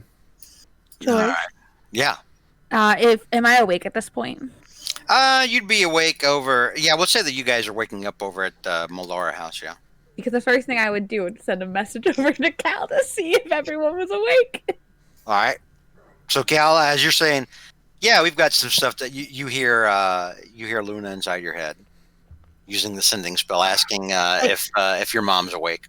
Hey, Cal, are Darzer and your mom awake? Yeah, they're both awake. They're okay. And then I'm immediately sending over to Thorny Mick.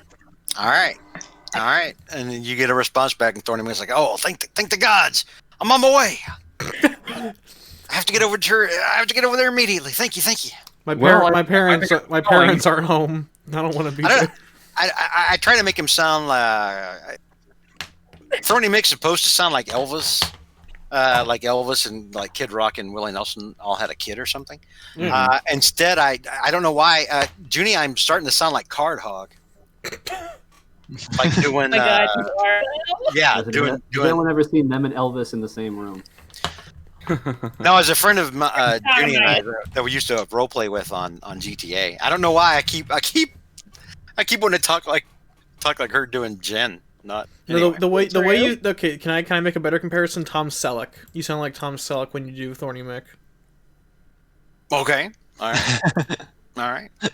So so yeah, that's what you get back in response to your sending, Luna. All right, Roland, what were you saying? Oh, by the way, Dodger, there is one thing I want to ask you something. Cal, I'm sure you want to, you and your mother want some privacy and stuff like this to, catch up. So, Roland kind of just come along, Dodger, and he basically. And she tries to get out of bed, and then she falls immediately. It's like her. And then you start to realize, oh well, they were asleep for God knows how long. Their muscles are probably very badly atrophied. Okay. Oh, yeah. She's like, yeah, I don't think I can walk, and she starts climbing back up into bed. Oh, I kind of help her back in and stuff like this. It's like, and he said, he says, I was just wondering if you wanted, if I was going out to get some things, if you would like me to bring you back something like some fresh pair of clothes, if anything, or something like that. Or... yeah, some clothes. And she kind of looks down at what she's like, yeah, like some clean clothes wouldn't suck. Maybe some food, like a whole ham. Yeah. A whole ham. I'm really hungry. Like a whole ham and some donuts. And if they ask me if I have to send it to you, is there a name besides Dodger that you would like me to send it to give them? Just Dodger. Just Dodger? Sure. It's been so long since my parents died. I honestly don't know my name. Oh, okay. And he says, oh, well, the thing is, though, the fact that you chose your name, that's actually a good thing. It means that, I didn't choose my name. Everyone just called me Dodger. Oh. Oh, well, forget. No, never mind. So Roland's like, he says, okay, he's going to go decide to, he basically says to Cal, says, hey, did you want anything? Because I'm thinking about going to check out some of the, see if they have any new fresh supplies and everything. If we're going to be going, I think we're probably going to be the Dwemery. Yeah, but I want to see what they got too. So I think in general we should just go there regardless. Hello, Thesis here too. Well, you know what? Oh fuck! These are teleports. Sorry, we're bringing meta into this. I'm sorry. Yeah. Well, dirty okay. meta. Well, you know what? We could wait until if we're going to see our your mutual benefactor. We may have to go there. We can go there afterwards or something. So, Yeah, we'll see what happens. I haven't gotten word that they're ready for us or anything, so I say now is the time for breakfast and everything. And Okay. I'll just turn to my mom and say, okay, so I'm gonna get going, and I might be leaving today. I'll try to stop by here before I go. If there's any problems or anything like that, I'm sure one of the clerics can send to Saris, and they can let me know. Just tell them I don't know that. I'm making a lot of assumptions here, and they can let me know. Okay. All right, no, it's fine. I'm sure I'll be fine here inside inside the infirmary. I'm sure I'll be okay. I need to get like a word or two out to some friends. I know one halfling that will be very worried about me. Oh yes. Okay, cool. All right, well, have a good one with that. I'm gonna get going. All right, bye. I'm gonna start trying to. And Roland basically looks to the rest and says, "You're a very lucky lady. I did meet it personally. I even got his autograph. He's a very nice fellow. You know, but I'll let him tell you that himself." And he says, "Dodger, I'll make sure that the clerics will get you that everything." And so Roland basically goes to kind of boss the clerics, basically tell that the two of them are the two Dodger and Cal's mom are awake, and tells them that they're going to need some food and blah blah blah and all that stuff. And so he's going to follow before he follows Cal outside. Okay, all right. And as the two of you start leaving, you see Thorny Mick running at all speed, like he ran across town. That Yes. like in a movie. And Roland basically stops him for a second. Says, "I recommend flowers. Roses are especially." And then he leaves and follows Cal. Okay, Cal, what were you going to say? You were going to say something. I was debating on using gate to just teleport past them. Wow. Yeah, it's like he doesn't even see you guys. He's just running straight to the infirmary. Thank God. Right, yeah. As fast as his little legs will carry him. Thank God. Let's get out of here. Or rolling missiles and Buddy March.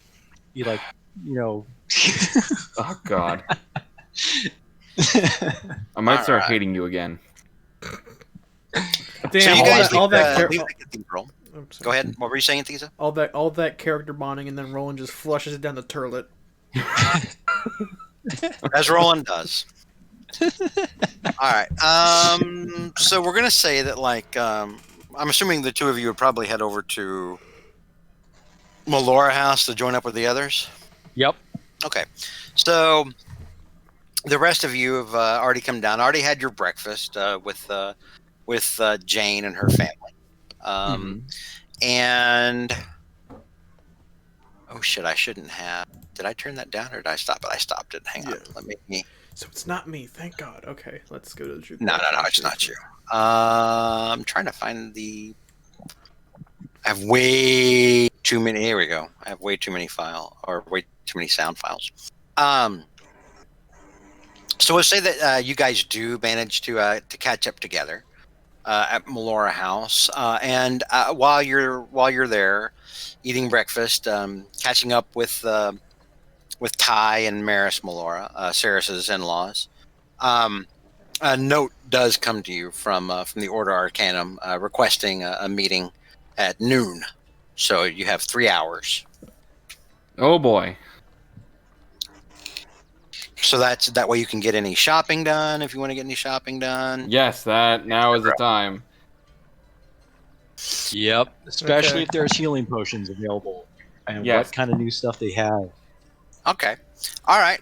So we will switch over to the Dwemery if I can find it. Yeah, boy. Give me. You might have misheard what I said. I think I said a lot of healing potions. I mean all of your healing potions. I worry that what you heard. I kind of want a lot of your healing potions as well. Same. All right, hang on here. There better be a ton. Hang on. Let me post this real quick.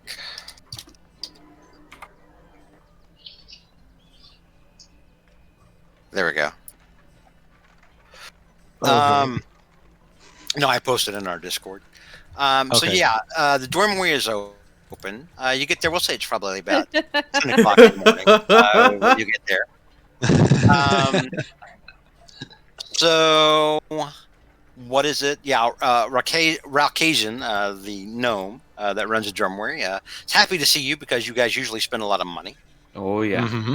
And so you guys come in and he's like, "Well, good morning. Anything in particular that you're looking for? How can we help you?" Yes, healing potions. How many you got? Healing potions. Heal.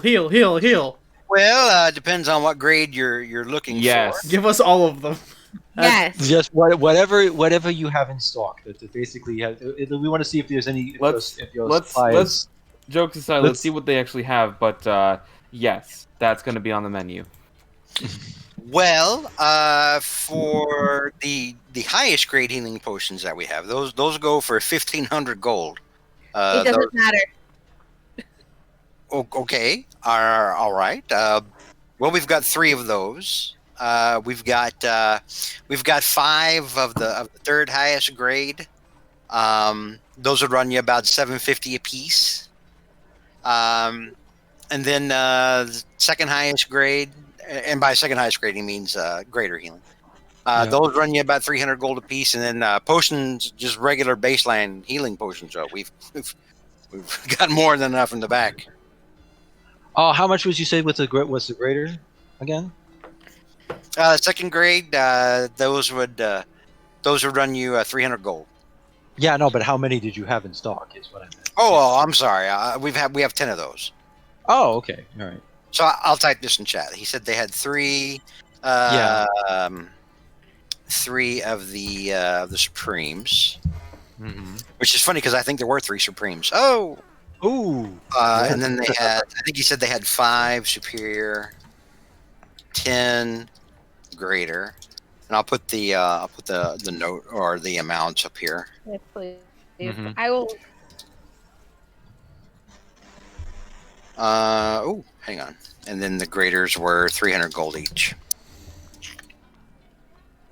So that's what they have right there. I posted. Okay. Okay. And a nearly limitless supply of regulars. Okay, we're gonna need all the Supremes. Yes. Okay. Yeah. All right. You got any? Go sorry. ahead. No, what? You got any of those potions of invulnerability? We have 1 left. It's 1,500 gold. Okay, 1,500. And I'll put that in my cart. Like casually throwing around like all these. He's kind of woohoo. His eyes are getting real big. He's getting his he's finding his vacation fund for the summer. We keep this Do guy you in have business. any potions of water breathing? I have one of those, I think. I don't. I need one. Yeah, potions of water breathing. Those You those can will have run mine. you. Those will run you 400 gold. Yeah, I'm gonna buy it. Oh, there's also the other thing I was going to ask you. There's 2 items in particular. I was wondering if you have. Do you have any potions of speed? Potion of speed. And he looks through his ledger. Goes, oh, we do have 1 left. The potion of speed will run you 2,000 gold. Those are actually pretty tricky to make. Oh, okay, very much. That'd be fine. The other thing I was wondering, do you have anything that can protect against acid? We've got different kinds of potions that'll give you resistance to different things. Yeah. Potions or items? Like, what about like a ring or kind of an armor or something like that? A psychic resistance ring. I'd be in the market for. Ring of psychic resistance. That's pretty rare. We do have a ring of acid resistance. It'll run you 3,500 gold. A ring of acid resistance, though, is going to run you about 7 grand. A ring of what was okay? So the ring was 7 grand, and what was the other? The psychic was 7 grand. For the ring of acid. For the acid resistance, run you about 3,500. I think you know what? I think I'll go and take. I was going to take a. I think I will take a Supreme, a potion of speed, and the ring of acid resistance. If you don't mind, that's going to be all total. I'll figure it out. By the way, how much they're going to pay. So wait. And I'll put these in here. Ring of acid resistance is hang on, 3,500. The ring of psychic is 7,000. And the potion of speed, and you had the one potion of speed. The one potion of speed was I think he said $4,000. $4. Let me go back up and look. Hang on, I may have been wrong. If you have someone has like a fistful of rings of psychic resistance, they just punch Cthulhu in the face. Oh no, potion of speed. That's $2,000. Okay, so he'll also buy. Well, he'll also get a greater. He'll also get a superior healing and a greater healing as well. Okay. To add on to that. Okay, well, that's a lot of money, but that's okay. Do we have any more of those ring of psychic resistance? Unfortunately, no. Those are pretty rare. We've only got the one. Oh god, that's a good point. Everything. Yeah. Okay. Here, Vola, you can have the ring. I literally just. You sure you don't need it? Well, does this need to be attuned, or is it just something you can have? Yeah, it needs to be attuned. Oh yeah. Rings of resistance would absolutely need to be attuned. Okay. Yeah. Right. Otherwise, you can just stack one of every kind. That'd be amazing. Because I think the Vola's already filled up the amount of things she can be attuned to. Almost all of you. Actually, I take that back. All of you, I think, already have 3 attuned magic items. Okay. Vola's still attuned to the Iron Stone, because she could probably ditch that. Okay. For now, I will take that. The Ion. Hang on. The Ion Stone. What kind of Ion Stone is it? Let me check. It'll probably say on your. I think it's like Fortitude or something. That's mine. Mine's Fortitude. Fortitude. Okay. Okay, she's got a little ball floating around her head. I keep forgetting. It's just Ion Stone. Huh. I want to do math in my head. 750 plus. Hang on. Let me look at your sheet, Vola. Alex, just so you know, we have already exceeded 3 superior healing. Supreme, not superior. No, every Yeah. the Supreme. The only 3 magic items you have attuned, Vola, are Bracers of Defense, Belt of Giant Strength, and Angvar. Who doesn't? Oh yeah, she's not getting any of those. So. Yeah. All right. Didn't you? Isn't your? Oh, never mind. Sorry. I'm not that way. Hang on. Okay, I thought you got your 24 in strength ready, team. No, it's not yet. No, that's from the belt. That's a level 20. That's the capstone for barbarians. Got it. Yeah, at level 20, she won't need it anymore. Well, I guess will be absorbed into her flesh. Yeah. Hi, puppy. What are you doing, puppy? Hi, puppy. My puppy's in the other room, so I can't. All right. Is there anything else you guys are looking for? I'll ask. Do you have anything that can make me fly? Because sometimes enemies fly away, and I can't fly. I don't believe in ranged combat. It's against his religion.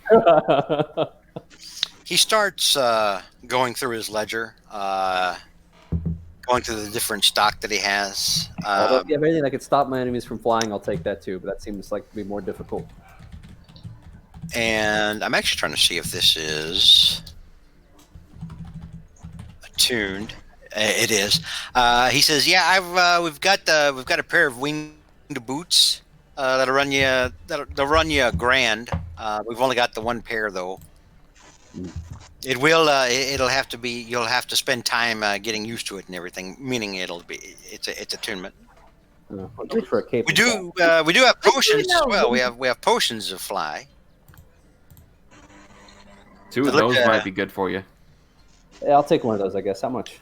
Potion of flying is 2,500. It lets you fly for an hour. Nah, I'll just walk. All right. Got a family to take care of. Oh, incidentally, I was wondering, I have a little bit of a challenge for you. I was going to ask, there was somebody who was going to, hopefully who was going to write to do this, but I'm not sure if he would get here in time. What do you know about basically inscribing magical properties to weapons or items? We've done magic arrows before. You know, it makes them more accurate, that kind of thing. Magic bullets. Well, I've got a bit of a challenge, and he takes out the rifle that these are. Yeah, boy. And he basically puts it down. He says, "Can you do so? Can you try to do something with this? Basically, see if you can make this into, I'm gonna get you in touch with a gnome artificer in Limetown. You saying you want an enchantment on the rifle here? Absolutely. Yes. Well, we're a magic shop, not necessarily an enchanter store. We can do it, but it's not our specialty. It's going to take 3 days. Oh, that's fine. I probably okay. come back for it at some point. Real quick, Roland. We're on a time crunch right now. No, that's fine. Honestly, considering how long magic items usually take, that's actually pretty good. Yeah, but I mean, he'll try to come back for it or whatever it is. Best here. I've got a thing. I've got an idea. Technically, if you can describe the magic item, I want you to send it to Wavehome, to the I guess whatever, to the Lassiter residence. Send it to the Lassiter residence and say don't live at Wavehome, do they? No. They do. No, when you get done with it, send it to the Lassiters and basically, Roland kind of write. He says, "I want to write a note saying this. I will retrieve. This is something I had done, and I was going to retrieve this. And so make sure this message goes with it. So when you manage to get it done, you can send it to them, and so they can hold on to it for me, if that be all right." Yeah, shouldn't be a problem, I guess. Between the enchantment and having it transport or delivered so far out of town, the Lassiter Estate's ways out. Yeah, I'd say that'd run you about 2,500. 2,500. Oh, okay. Yeah. So he says, and so he basically says, all right. So he says, I do have. I see. So that'd be 2,500. So he's going to basically pay it in He'll pay like 2,500 platinum. From it'd be 200. It'd be 200. It'd be 250 platinum. Yeah, 250 platinum from the because he's got that stuff from Frostmaw and everything that's still like in the bank and everything. So he's going to write out that deposit credit note and basically put it down. And so he's like, so yeah, you can. And so he says, "Babe, there, you can withdraw that sum." He basically almost like you can draw that sum and everything and have it all taken care of and everything like that. So yeah, shouldn't be a problem. We can get that done. I don't suppose you have any armor for sale. Well, it depends on what it is that you're looking for, but yeah, we sell armor. I need something real heavy. Same with plate mail is my usual. Yes, this sir. is adamantine, but I'm just wondering maybe there's something better out there. I mean, adamantine's pretty helpful. It might help if you're. Are you just looking for something that's sturdier? It makes you a little harder to hit, maybe, or what exactly are you in the market for? If you have something that makes me harder to hit, that'd be nice. Not getting hit is kind of what armor's for, I think. Well, we do have a suit of plate mail. It's not adamantine, but it's plate mail. It'll make you. It's got just like a little baseline enchantment on it. It'll make you a little harder to hurt, but that'll run you about $4,000. A little harder to hurt. I take it that's a +1. Yeah, he's talking about it. He's got +1 plate armor. I think adamantine trumps +1. If it was like +2 or 3, I might consider it. But +1, I think I'll stick with what I got. Okay. It probably wouldn't be worth it to switch to a better shield either. Because even though it's only a +1 shield, it does other cool stuff. I think it's not like AC's a problem with you most of the time. Listen, I want more. I can go higher. You're gonna piss on the moon. If I can hit 30 at some point through a combination of spells and buffs and armor, I would never allow it. Listen, hey, we're in the one where 30. We're in the last leg of the campaign. Can you not throw him a fucking bone? With the Eldritch Knight subclass, wearing full plate mail and a shield spell takes you to 23, and that's without any physical armor. So I'm we can go higher. Actually, I'll get you a shield spell. Let's go higher. We could if your DM wanted you guys to not be able to be hit, and that's not what your DM wants. No. He wants us to feel pain. So TFB. Okay. Well, I'm good. That's a way of putting it. Okay, I guess. Listen. All right, a lot of the ancient stuff you're going to be fighting around out is like +17 to hit. They still have to get like a 13 on some of this crap, depending on how high you get. I'm sorry, no, we've got to keep you semi-mortal. It's okay. Semi-mortal. Cal has 15 AC and he's immortal. I'll take semi-mortal. There you go. I'm gonna ask him. I'm wondering, do you have a wand of magic missile? Oh yeah, wand of magic missiles. Those are actually pretty common. That'll only run you about 400 gold. I'll grab one. Okay, all right. Based.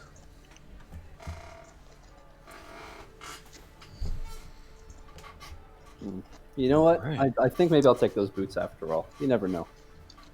All right. Was All it right. 2,500, right? Yep, 2,500.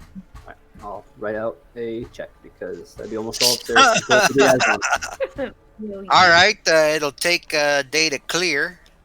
well, I can just go to the bank. I'll withdraw the money later. In that case, I'll give him the cash. All right. 6. So, I have So is there anything else anybody else wants or is looking for? Like, if you want to get potions, now's the time to get potions. Have all the supreme healing potions been spoken for? I believe so. Yeah. Wait, I think only two. Wait, I think only 2 of them have been. The Supremes. Yeah, the Supremes, the big Cal, boy one. Cal bought one and Roland Luna has bought one. one. So yeah, Roland. me, there we go. And Cal. I didn't see the Supreme in Roland's fucking laundry list of things he bought. So I'm sorry.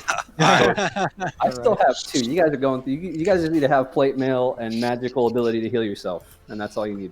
Yeah, sorry. Yeah, got it. Noted. I'll work that into my repertoire real quick.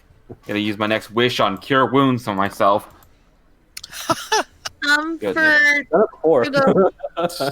Goodness. For the wand of magic missile, how many slots does it have? It has like charges, 7. right? 7 charges. It's got charges, not slots. Okay, so wand of magic missiles, I think it's 7. Yeah, it starts off with 7. Yeah, it starts off with. Yeah, it's in the compendium if you want to do a search on it. Wand of magic missiles is in the compendium. Yeah, you can drag and drop. It comes with 7 charges. All right. If you expend the last charge, you have to roll a d20, and if you roll a 1, it's gone forever. But there is one more supreme healing potion. Supreme, no.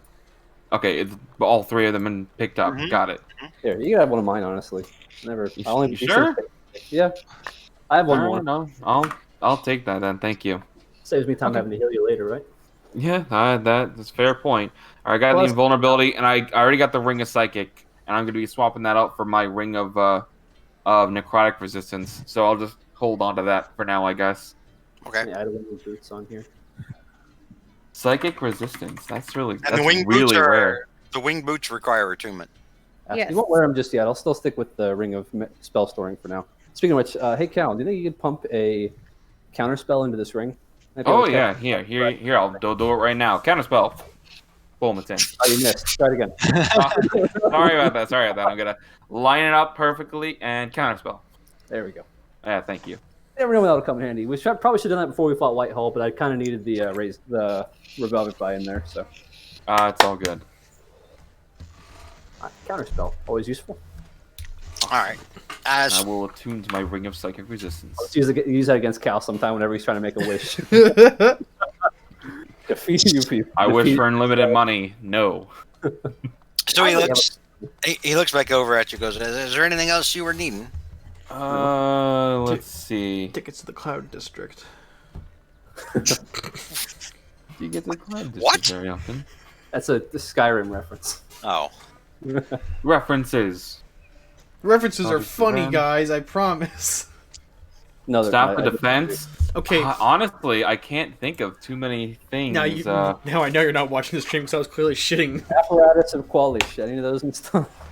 Oh, I don't. What? Oh, what's a Whoza? I've never heard of it. Sorry. You don't happen.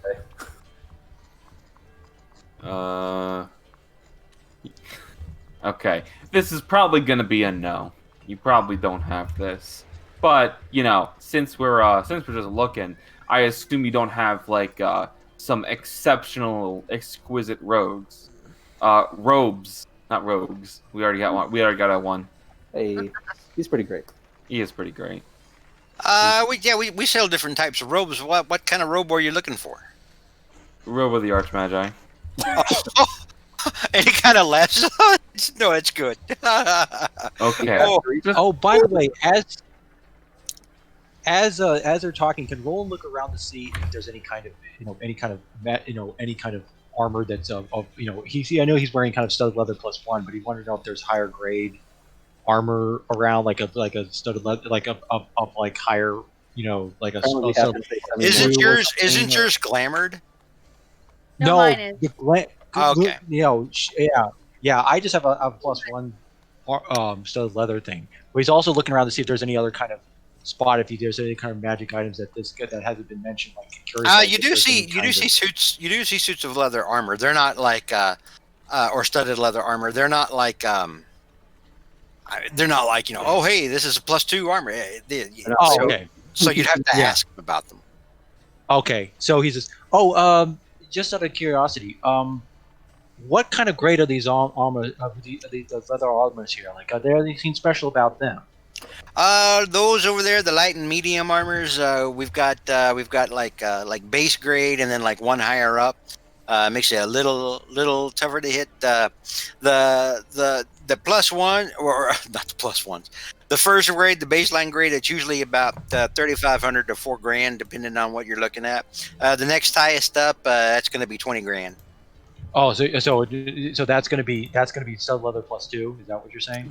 He's trying to say, like, studded leather +2 is 20 grand. Oh, okay. I'm getting that from the discerning merchants chart that I've been using for a while. Yeah. Okay. Actually, that might not be too bad. That should probably be a bad thing, because that could improve my armor class. AC is a lie. Yeah. I mean, the shit again, like a lot of the shit that you guys are getting up to a point in level now where if shit wants to hit you, it's just going to hit you. Yeah. Even if I go one up more, it's not. I mean, you buy whatever you want. I'm just saying, at the upper levels, literally stuff just starts getting like +7. Well, yeah, because the thing is, because Roland does have a shield in case he wants to use that. I think I'll you're passing it. Does he see anything else, like some weird kind of stuff, like some oddball things, like maybe, I don't know, I just spitballing, like any kind of odd, like stuff, like things, like unique stuff that he's never, like maybe, I don't know. There's a rod that looks like tentacles. Okay. Oh, there you go. I don't know if there was anything. Is there anything similar to like any kind of like bags of holding or something that's other kind of any kind of? I think bottomless pocket thing. I have 10 of them. There's not like science saying bags of holding. I mean, like if you're looking for something specific, you should probably ask him. You have a clerk right there who's willing to help. Hey, by the way, I've heard there was something called a portable hole. I've heard of portable holes. I don't have one here, but I know a guy. He's retired. I can maybe get one from him tomorrow. Those run you $5,000 though. Well, let's see. What do you think, folks? Do we think we should need a portable hole? Well, we're going to wait. Hold on. We're going to go fight a dragon, right? Yes. I guess. How big of a dragon is this? I mean, eventually, yeah. I mean, like it's. Let's assume about as big as the last one. Let's say hypothetically. What if he's got a fucking horde like nothing else? We're gonna need that portable hole. Yeah, probably. Well, it's in a swamp, so you might. After how hard it was to get transport all our money after the last 2 dragons, you're still. Yeah, I mean, the portable hole would come in handy. I mean, that's Cal. Yes, do we put all the? Do we want to pool on it? Like pool our money on it, or? I think this should be a party thing. Like, pull all of our resources to get this portable hole, and then we can. So that way, we can find the dragon's hole. We can just dump everything in there. So George, what did you say the price? Higher than a port? Did you say a price tag for this thing? Said $5,000, right? $5,000. What were you saying, Cal? Cal, what were you saying? Is there anything better than a portable hole? Not any. I don't think there's anything other than like demiplane, and casting the spell demiplane. You could. I'm tempted. Man. I'm always tempted. I'm this close to making myself my own griffin, but I don't, because I don't know when I need this wish spell. He already came to a mansion. Yeah, I already made a mansion. Here, here's the thing. I can chip in. I can chip in 1,000 if anyone wants else to chip in. Chip You know what? I'll throw in some platinum on this. Yeah, I can chip in some for it. Yeah. So yeah. Yeah, let's all chip in. How much for this thing? So it's 500. It's 5 grand. Let's all put a grand into it. So we need to hang on real quick. I'm trying to do my mental math. So between the 6 of us, it would be about 800 gold and some change. I believe 440 or 40. For all of you, it would be let me see, the cost of it divided by 6 would be 833 gold per person. Oh, so close. All right, that's not too bad. That wouldn't be too bad. Yeah. So just Yeah. Cool. Done. We're doing it. Yeah. All right. When can we get this road? When can we get this thing? No, I said I don't have one here, but I know a guy who's retired. It's got one. I can probably get it to you by tomorrow. I said. Is this like tomorrow? Fine. All right. I mean, Vola, you read when you guys read like a book that like permanently made you like stronger or tougher, right? That was Bjorn. That was Bjorn, right, Bjorn. You have any of those? One of those like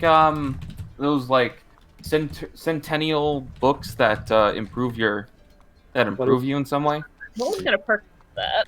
Well, it depends on what it is that you're looking for. The one that makes you better talking with people, or I guess the one that kind of makes you hardier, like that exercise one.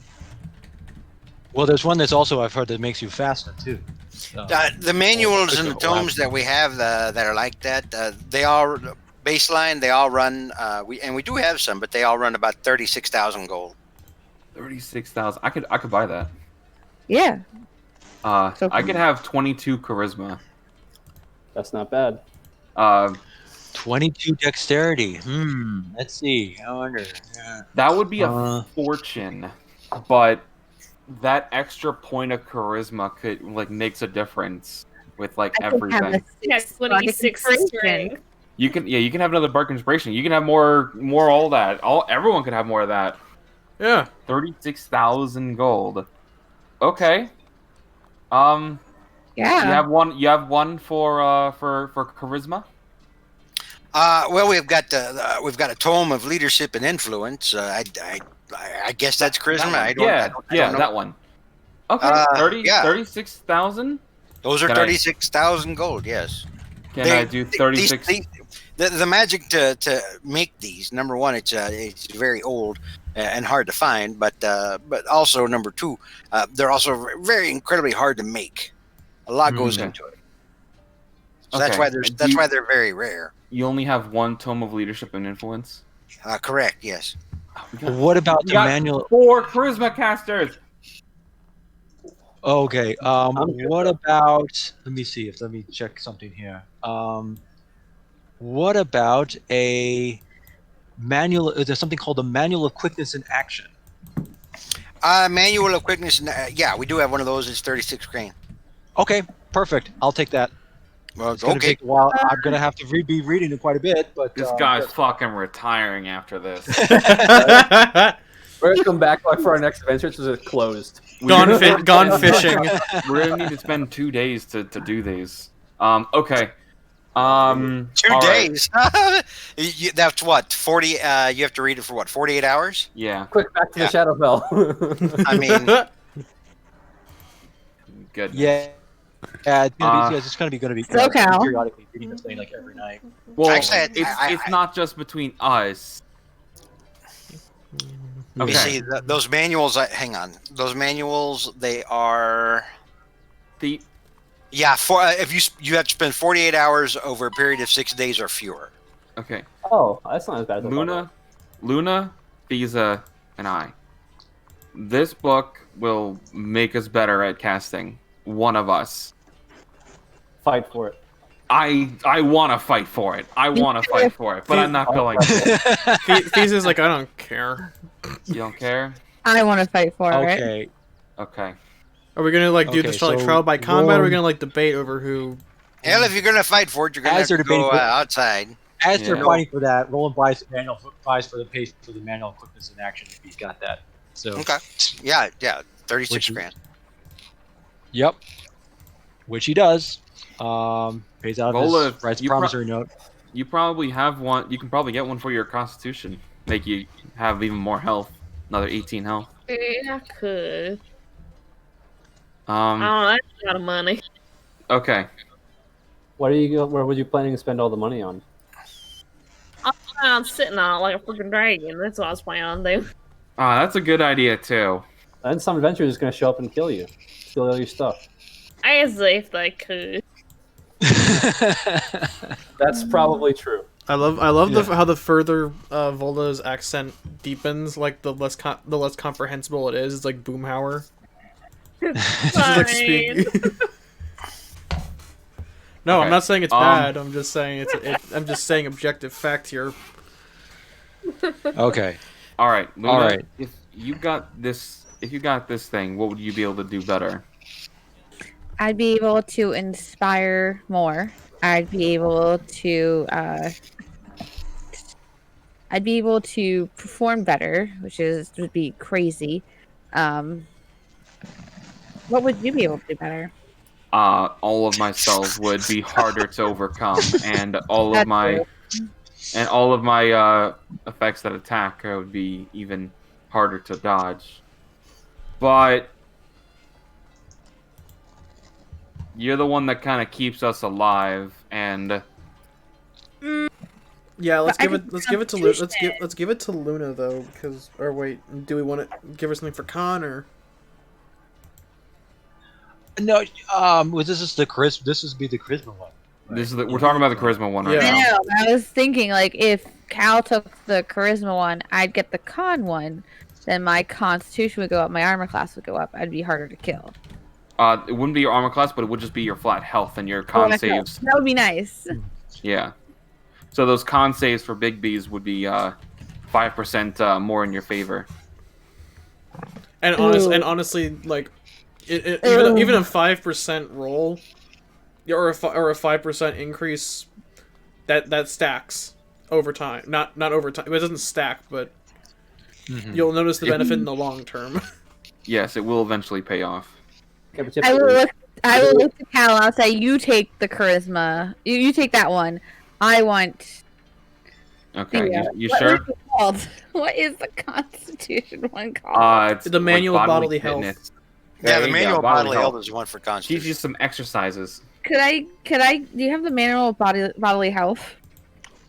Yeah, we've got one of those. Makes you a little sturdier. Yeah, we've got one of those. 36,000. How much is that in platinum? 3,600. Well, one platinum is worth 10 gold, and he does the math on the sheet for you. And he draws off 36,000, and then lops off the last zero.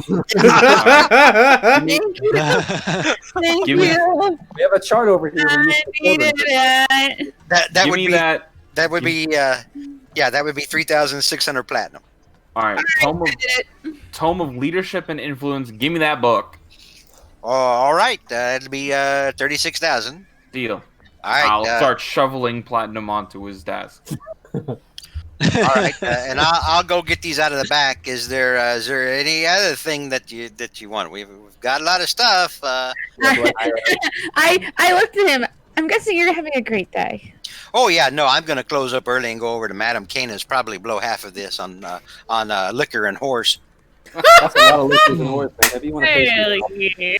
Vola's like, why didn't I think of that? Your honesty, my friend. Vola's thinking to herself, why the fuck didn't I think of that? I was like, wait a minute, I don't want to spend your money, huh? Oh, I don't have to spend this on. I don't have to spend this on tools. I can spend this on bitches. Let's see. You got a bitch already. Go hang out with her. You need to pay for that bitch. Did you hear the context of that statement, though? Which one? You already got a bitch? No, the other one that I said. Oh, I didn't even hear. Exactly. Listen before you speak. Or I would. Calm down. We're all friends here. Do you have any rings of protection? Rings of protection. I think we still have one left. Let me look at the ledger here. And he looks to it and he goes, "We do have a ring of protection. We have one left. It's $3,000." Well, those are pretty good. That would stack with my aura of protection. Oh, holy heck! I could be close to get that much closer. It's also attunement. So. Attunement, I know.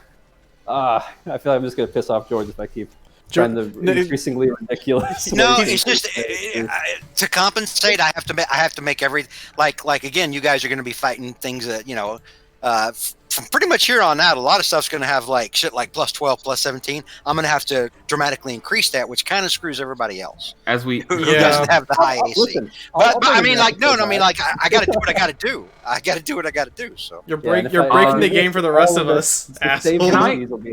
Do you got some elven chain? Is that slang for something?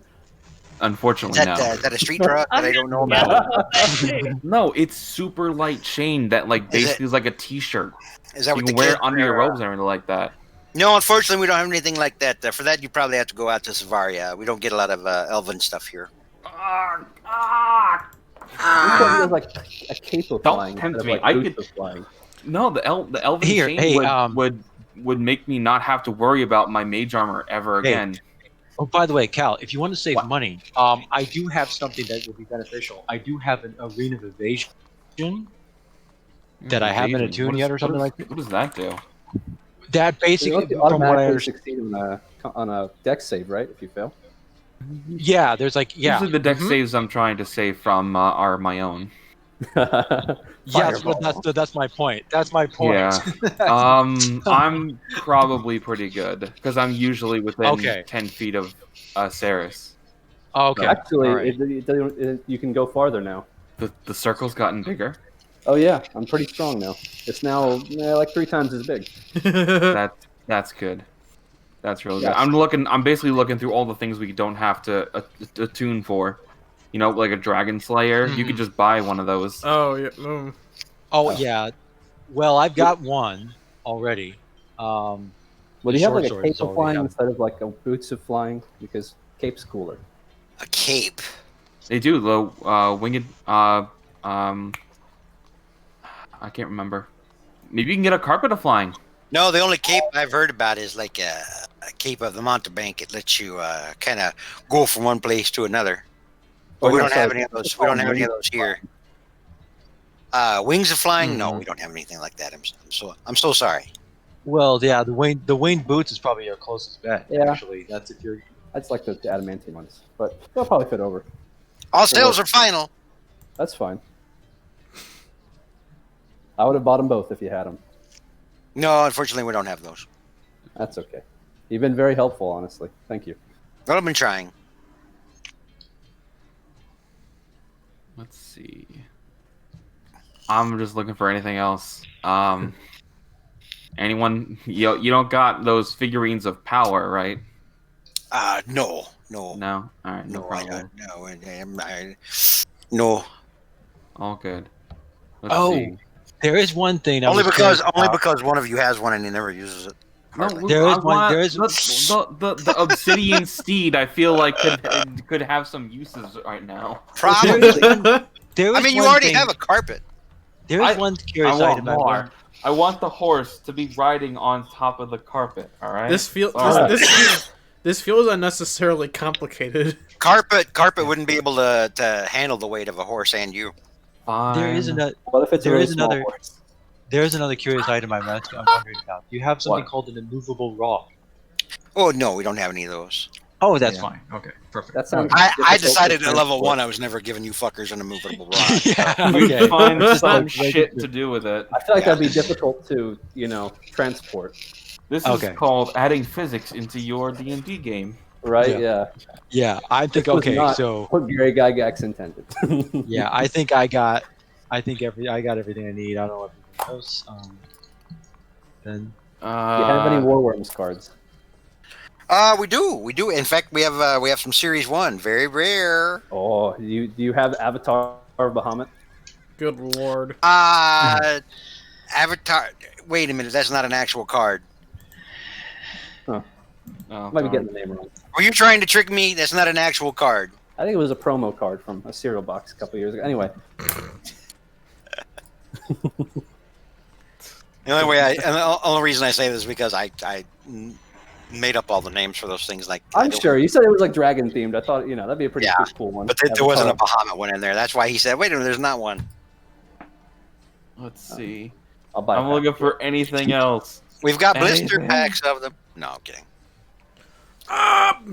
Just weapon. They wouldn't know I'm trying to give up being a paladin to pursue my career as a professional War Worms player. I was gonna say this is now a War Worms campaign, okay? Yeah. When we fight Cthulhu, we're gonna duel him in War Worms. The shadow.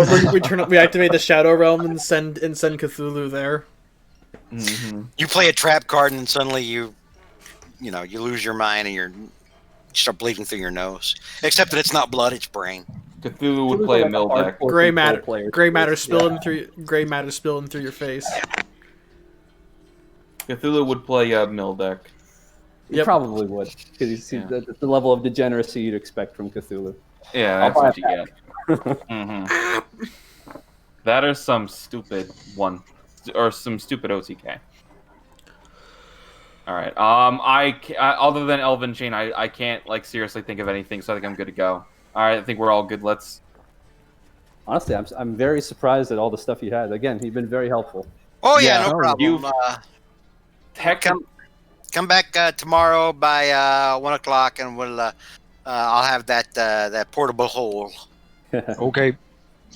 Thank you. All right. Very good. All right, and he kind of follows out behind you guys. It's okay. Flips the sign, in the shop to close, and he's like, "Yep, have a good day." So if you need me, I'll be at Madame Kara's. Don't have too much fun. Have fun. Yeah, too late for that. I guess so. Oh God. You die of alcohol poisoning when you never get the portable hole. All right, so we'll go ahead and say it's getting close to noon. Do you guys want to start making your way over to the Order Arcanum, or should we grab lunch, or should we have lunch after? Let's have lunch. Let's grab a quick lunch and eat it on the way, because no one wants to deal with bureaucracy on an open stomach. There's no spot around the corner. We have great tacos. Let's go. Hell yeah, tacos, baby. There are no tacos. I'm sorry. No, I want. No, I actually want tacos. You do find a couple of street vendors along the way. One of them sells sausage on a stick. Oh fuck yeah! I've had enough. Yeah, after spending a fortune, I feel like more. I feel like some street food. Yeah, that sounds good. Come on. And there's another guy not too far from him selling like a light crust cinnamon pastry from that's popular in Zatona. There we go. They call it a churro. I'm gonna get one of those. You're all over that. All right. Roller will get something that he can eat with a knife and fork as he walks. Yeah, they don't have any knives and forks. Well, it's literally meat on a stick or a churro. Roland would be one of those people who goes up to get a taco and is like, "Can I have a fork with that?" Yeah, exactly. Leave. Where is my plate? Yeah, right. That's the point. You don't eat. You don't have a plate. Yeah. You fool. Roland's been banned from every taco stand in Dawnhold. Goodness. Yeah.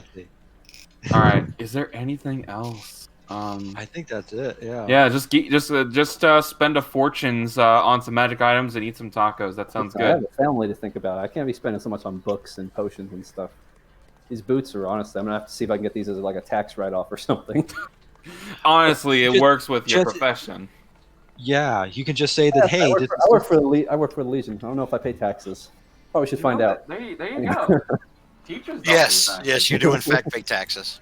Darn it! That's going to be the end game. Cthulhu's going to get us on tax evasion.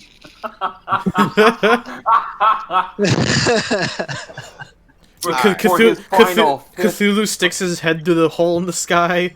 He's like, he attacks our credit score directly. He uses his great old one magic to directly attack our credit score. Cthulhu's fifth villain action: call the IRS. You didn't fill out your 1099. Die. Okay. Okay. All right. Focus. Yep. Pull it back in. All Okay. right. Focus. Yeah. All right. So we're gonna say it's probably close enough to noon now, that you guys go over to the Order Arcanum, because I don't want you guys to sidetrack into. Oh no, I want to look for stuffed animals. All right. So you go over to the Order Arcanum. You meet the clerk inside. You present the invitation that you had, and you are led up into the meeting chamber. Oh, it's good to be back. Hang on. Let me find some appropriate music here. Yeah, we should have brought something for them too. Now I feel bad. Don't worry about it. Just don't say anything. Just don't say anything. Don't say we got tacos. Wipe all the churro crumbs off his armor real quick. Just like Churro. Little bits of bread just fall off of us. What'd you say, Junie? Strolls on in, like props up her feet on the table, starts eating a sandwich for everybody, kind of thing. Oh man, come on. Oh yeah. All right, so you're led into the meeting chamber with Deriza Spellsong and Misdirection, as you call it. Deriza looks again like she hasn't slept for a very long time. Normally, even like the last time you saw her, she looked tired and everything, but she still was slightly cheery. She had a smile. There's no smile about her now. She looks fatigued, worn down. Misdirection looks he looks fine. Misdirection is not showing any signs of fatigue or anything like that. Just normal concern that's written on. Assuming that's his real face. Yeah, assuming that's his real face. But yeah, you're led into there with them. And Deriza looks over at you, Cal, and says, "Well, first of all, congratulations on stopping Whitehall." And she looks over at Misdirection. I keep calling him at Mr. X. No, but we agreed on Misdirection. That was.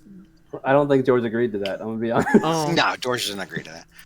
But yeah, Mr. X says yes, that satisfies the warrant that was out on him, the bounty that was out on him as well. And he slides a pouch across to the middle of the table, a large pouch. Hell yeah. Mage handed open. Let's see. What's in the pouch? Mage handed open.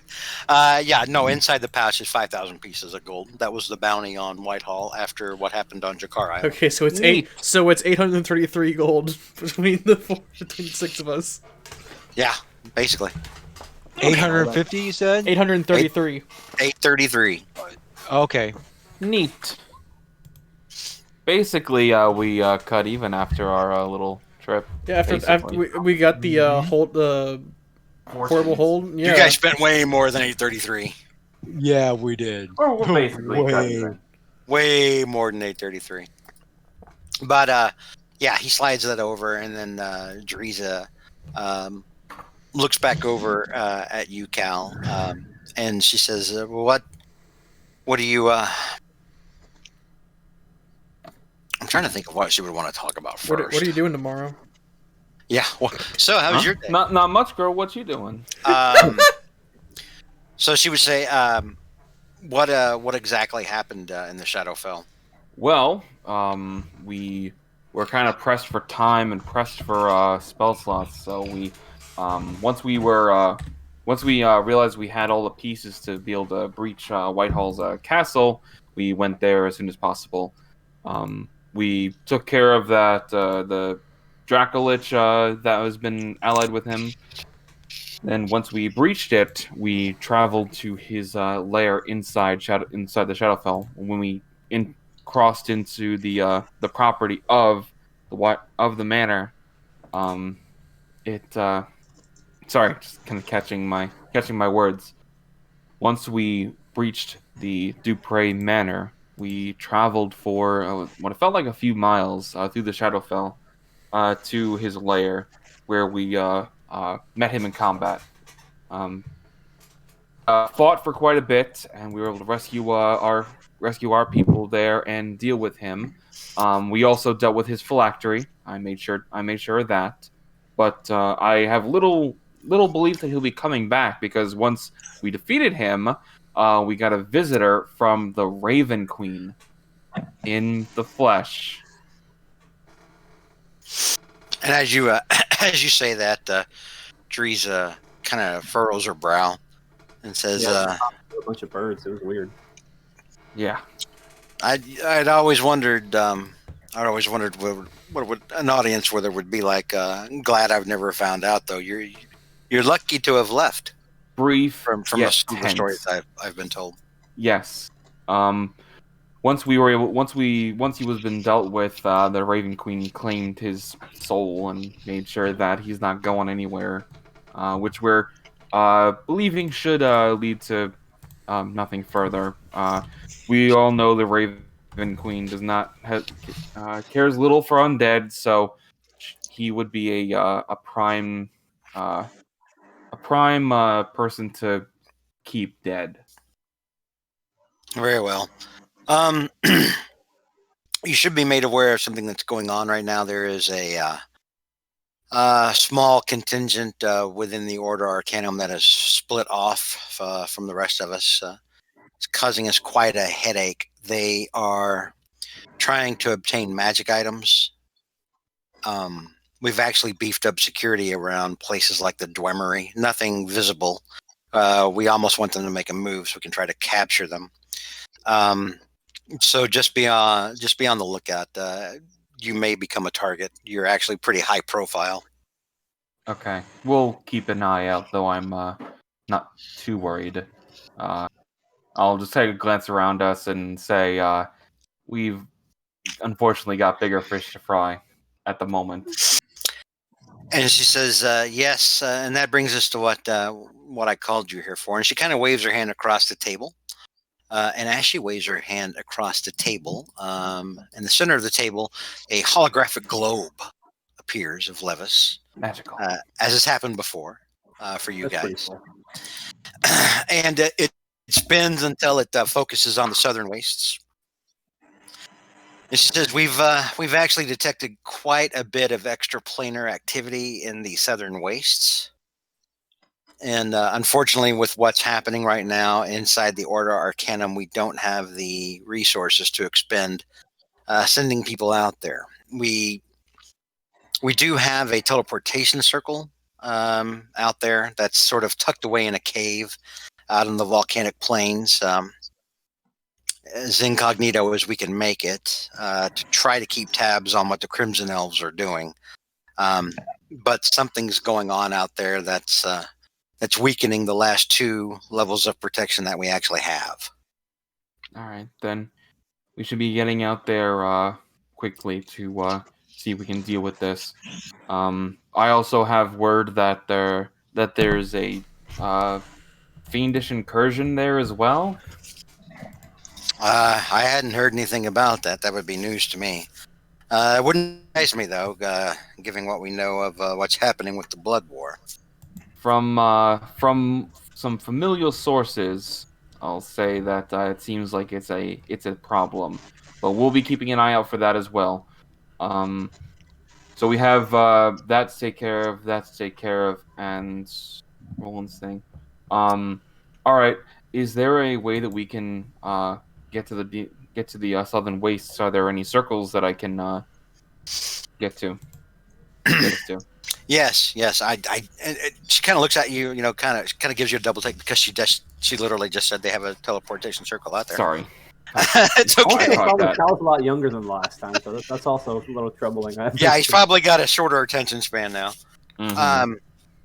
But she says yes. As I just said, we do have a teleportation circle out there that we use to keep track or keep tabs on the Crimson Elves. A lot of times we'll send small teams out there. Sometimes they report back. Sometimes they don't. It's actually a very dangerous region. And when you go out there, you need to be on the lookout for the Hungerer.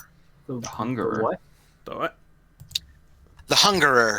It's a wasteland dragon. Oh, Goodness. what? It's a wasteland dragon. Yeah, but what is that? Really? Wasteland dragon lives obviously out in the wastelands. Volcanic plains are a natural fit for them. Wasteland dragons eat magic items. They consume magic items and use that to sustain themselves. The Hungerer sort of holds dominion over the volcanic plains, so you'll want to watch out for that. Okay. That's a threat in addition to any number of other threats, rocks, desert trolls. It can be a very dangerous place. Terrace will take some notes. Roland will raise his hand as if getting permission to speak. And Mr. X just sort of waves his hand. Yes, kind of giving you permission to talk. Okay, you said that there was this extraplanar activity in the Southern Wastes. Did you have a sort of a rough idea where in the Southern Wastes they were? After all, they're all kind of big. We can't pinpoint its location other than to say that it's in the vicinity of Malstadt. And Roland, you would have heard of the city of Malstadt. When the Crimson Elves, back before they were Crimson Elves, when they were just regular Arashan elves that left under the charismatic cult leader Malix Vi, when they left centuries ago from Laranesa, they wandered out into the volcanic plains, almost like following, almost like people following Jim Jones in a Jonestown, that kind of thing. Right. Okay. And they settled in a it was a ruin that they found out there, called Malstadt. Okay. And that's where Malix Vi and his followers sort of set up shop, and made it home. And then where Malix Vi is rumored to have become a lich. Okay.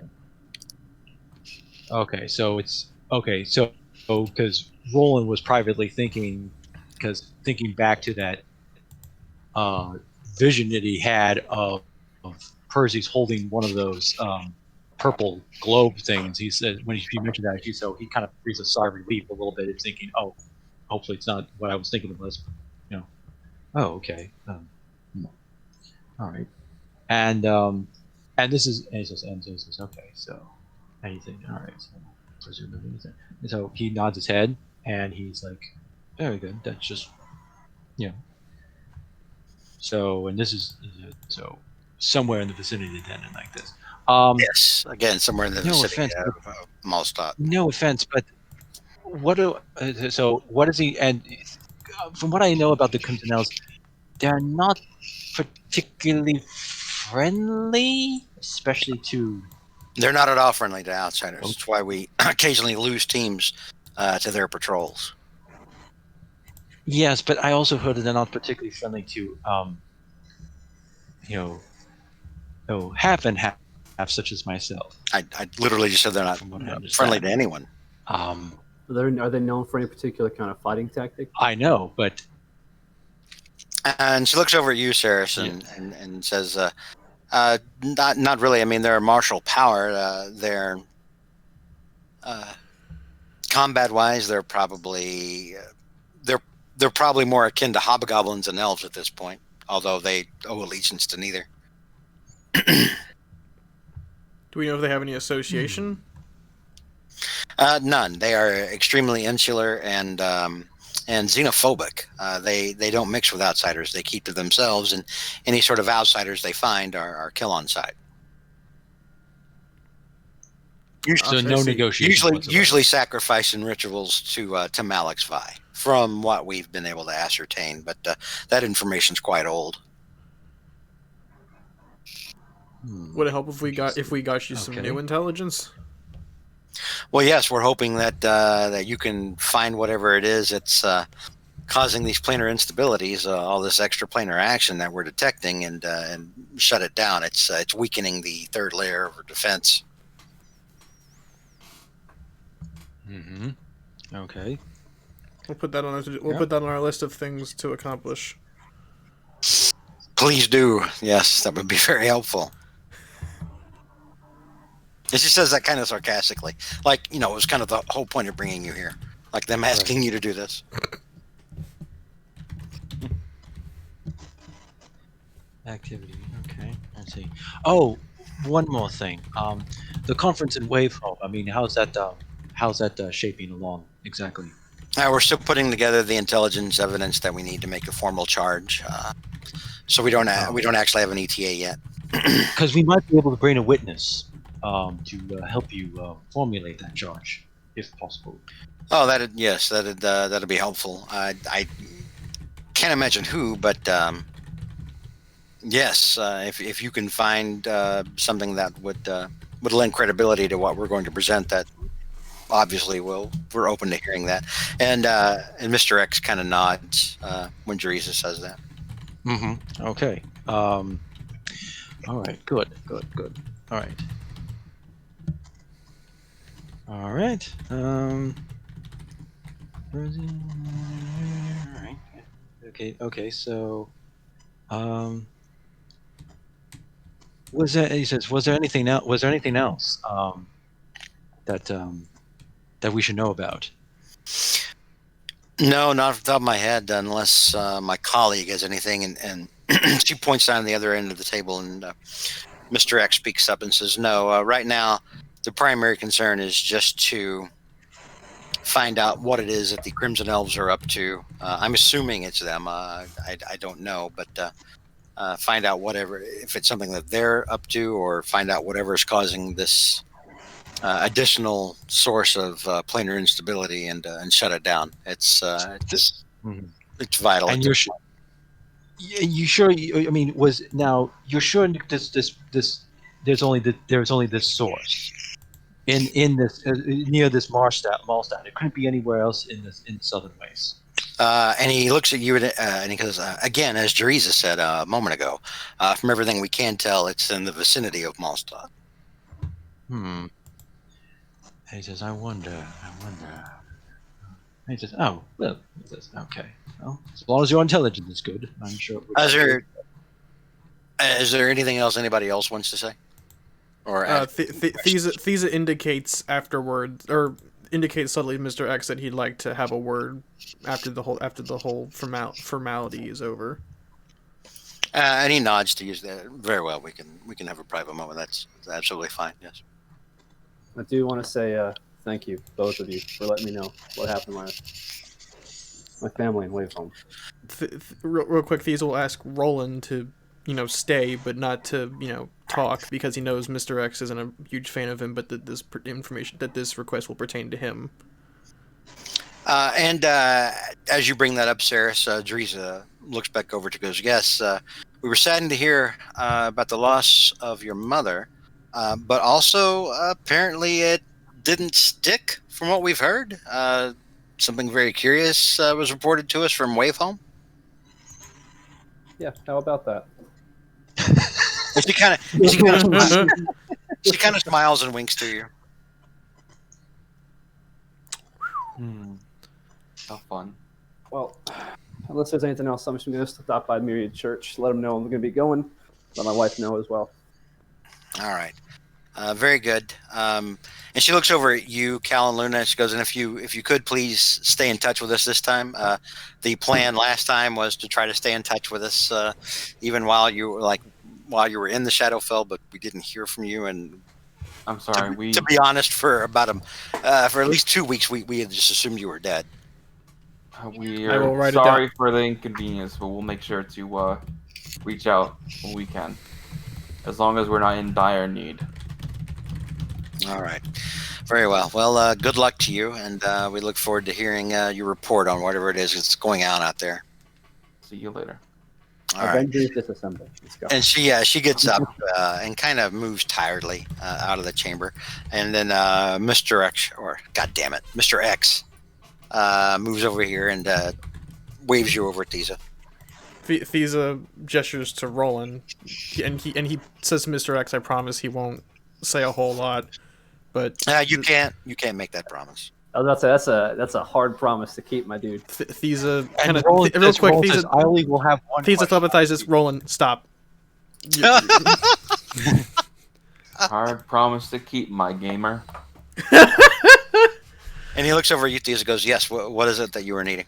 I know that this isn't exactly on our priority list, but what's your most recent intelligence on Hobgoblin troop movements? The most recent intelligence that we've gotten from Hobgoblin intelligence from that side, from Riveran, is that Commander Thule is back in the capital. Understood. Thank you. I just want to make sure that he's on our he's under watch in case we need to take care of him.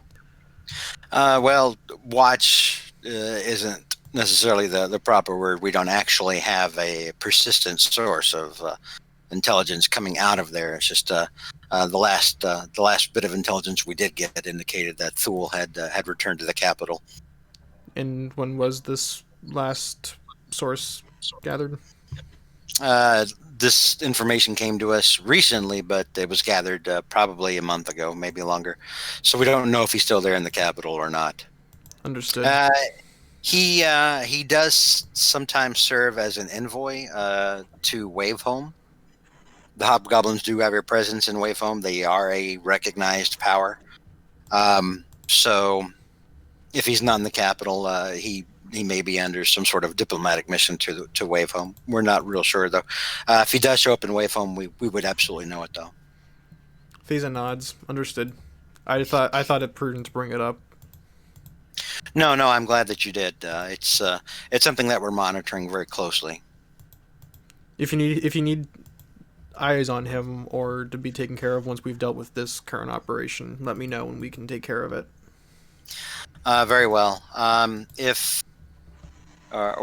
Pardon me, when we are ready to present our case at Wavehome and we send you out as delegates, just be advised, it's quite possible you may run into him.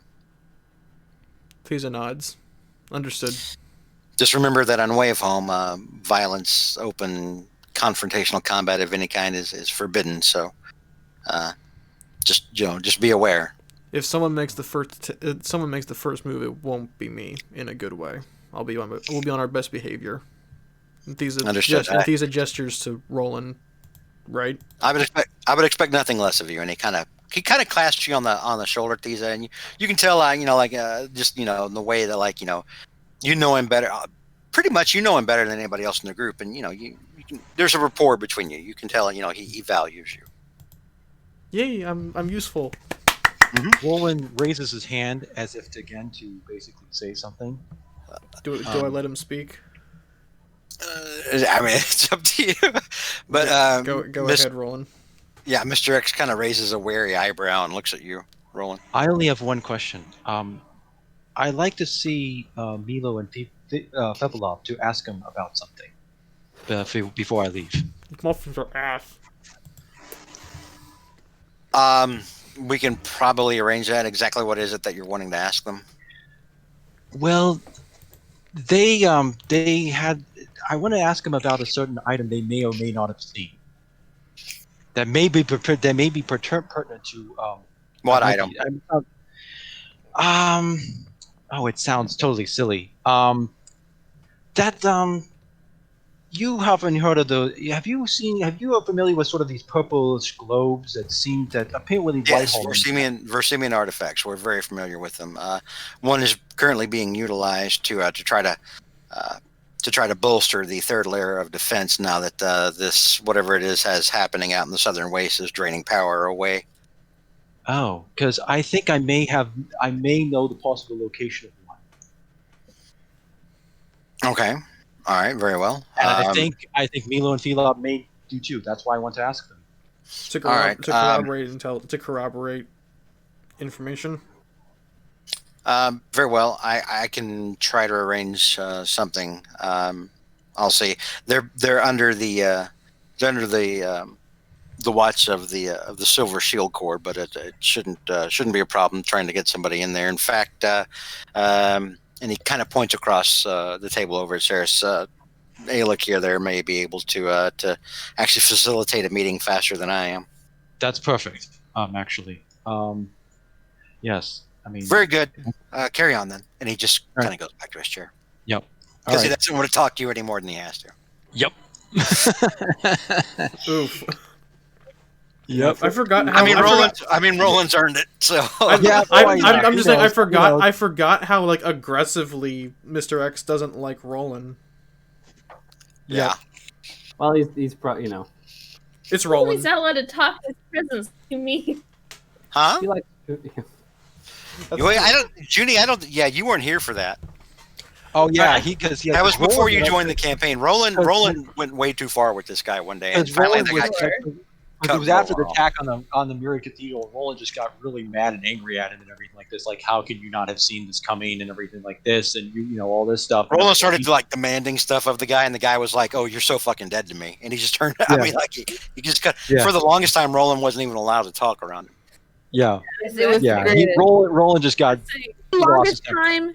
For the longest time, Roland wasn't even allowed to be near him. Mm-hmm. Like we had to see him we had to see him next to Spell Song rather, and like who was on the opposite side of the table back in. Yeah, literally, he was. It was like year 2, I think, of our campaign when Mr. X came in, and then yeah.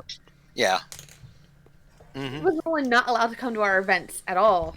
Yeah, there was a time when that's right. Like when he was like, remember he would even address letters to you guys. Don't bring him. Enlist everybody but Roland. Yeah. P.S. Don't bring Roland. Yeah. Sometimes when he was like, "Yes, we need a meeting. Do not bring Grey Castle." Oof. I remember those days. Yeah, Lordy. Yeah, this is actually progress. I mean, he allowed Roland to talk. By the end of the campaign, he's going to give Roland a hug. They're gonna kiss and make up. I mean, he's kind of in the same basket as the Raven is when they both think Roland's just a big imbecile. Mm-hmm. Yes. And yet that imbecile, they need him. They need his help. Yeah, to save I mean, they recognize that he's competent on some level. At the same time, they think that he's reckless and impulsive, and that they can't really trust him. That they can't fully trust him. So that's part of. But I mean, again, Roland's earned that. Roland's done a lot of stuff. Oh yeah, very much so. Yeah. All right. And we will go ahead and it's already 10:10. So we're going to go ahead and cut our session short here because I think that like anything else would probably carry us a little further past 10:30. And Junie's probably got to work tomorrow. Yeah. Yeah. So we'll go ahead and cut it short here. We will pick up next time. I'm sorry I didn't have any music. It's fine. I mean, it was dramatic music. I need to find some dramatic music for this thing for like when you guys have to go into these meetings.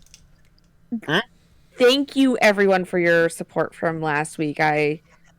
Oh yeah, no problem. It was awful. Yeah, teammates we're glad you're feeling better. Teammates of a feather flock together. We're just glad you're doing better. Yes, I'm happy I'm doing better too, and not in a hospital. So it's doing great. Yeah. Definitely. And I hope my audio is better because I now have a mic. So yay! Yes, it is better. It is better. Yeah. Yep. So yeah, congratulations. We're glad you're on, or not on the men, but glad you're. Yes, I am on the men. After you left last week, I actually rushed to finish the last part of our group shot for everyone, just so I could. Yeah, that's coming. And that came out really well. It looks really, really good. It really does. It just. That's kind of why Cal's hand looks kind of janky, to be honest, because I didn't even notice. I need to draw a group shot because I said I would and then I didn't, so I should probably live up to my promise and do it like a good little boy. Yeah. I wasn't sure what to have Cal do with his hands, to be honest, because I have Vola flexing her massive pythons on the left side, and then Cal just kind of. I never know what to do with my Harry hands. Potter business, I guess, on the end there. I don't know. I might fix that later. But yeah, I at least got this part done. I do plan to finish it. Going to fully color it, redo the lines. There's still plenty of campaign left, hopefully, unless we die next week. But I did say that stuff was going to start going by a lot quicker now. It's gonna, the enemy attacks. There's a 37 hit you. 18 to 19 is going to go by pretty quick, and then 19 to 20 is going to go by pretty quick, and then you guys are going to have like 4, maybe 5 things to do after like you're hit level 20, but stuff's going to start happening a lot faster. Once we hit level 20, we're going after the ambassador's life. We're going to find. I'll put it this way. Fucking done. It's fucking done for. We're gonna Vola's gonna for the epilogue. Vola's gonna fuck her for the epilogue. Whoa! Yes. Whoa! Hey! Whoa! Okay, this is not a family-friendly stream. We've established this before. I like the idea of it being an epilogue, like years after our campaign ends, the party's still searching for answers. You think we finally all find them? We just kick down the door and say, "You think we forgot, fucker? What's wrong with your wife?" Oh, funny enough, you actually are hitting upon a thing about Roland's epilogue there. Actually, we're not that creative terms actually. I mean, you guys are assuming that won't come up at some point. Yeah. I mean, give me some. Oh, guys, it's give me coming up. Give me some credit. He's gonna be like a succubus or something like that. Give me some credit. Like all the shit that you guys are like, what about that? We'll get to it. Trust me. Yeah, we'll get to it. Yeah. This is not at all like a rant. This is us being scatterbrained and forgetting about that until it's way late, too late to solve it at a now point. Listen, And then you have to make it high level. All that stuff. We'll get all that. I mean, there's a lot of stuff that's forgotten, like Speckles. Like Vola hasn't said anything about Speckles recently. Speckles is in the Melora House stables, wondering,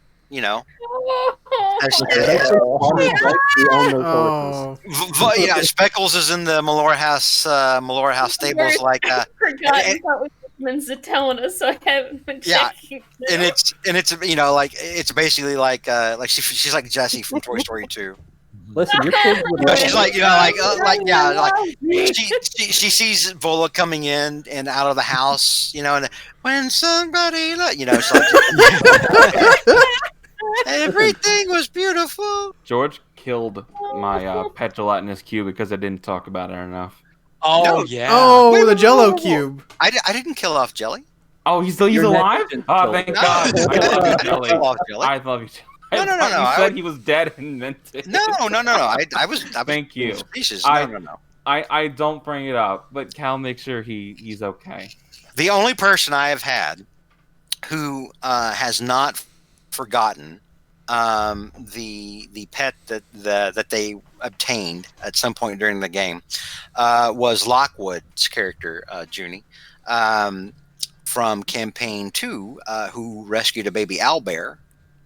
And he went to great lengths to talk about how he put that baby owlbear somewhere where it would be out of harm's way before they did every fight. Oh, He made sure to check on it, like if they got ambushed after. Like he never forgot the baby owlbear. That was such a child. I guess use it So again. I want one of those. Speckles was all I had when he was around.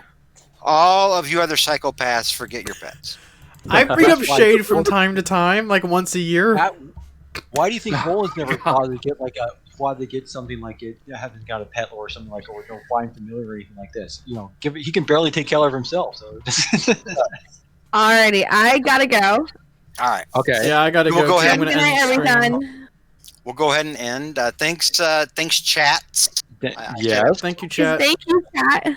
Thank It you, was chat. just me and George though tonight. So Yeah. And thanks us. And next time, probably going to go to see some volcanic activity. I think, right? Hopefully. You're going to a volcanic plane, doesn't necessarily mean you'll... we probably need to do our goodbyes and all that such for and everything first. So we'll maybe be doing that. I still have to go to the playhouse. So Yo, we gotta gotta fucking check dress for the occasion. Yeah. We gotta dress for the Alright, occasion. guys. Another shopping. Alright. And Alex, I'll see you tomorrow. See you tomorrow.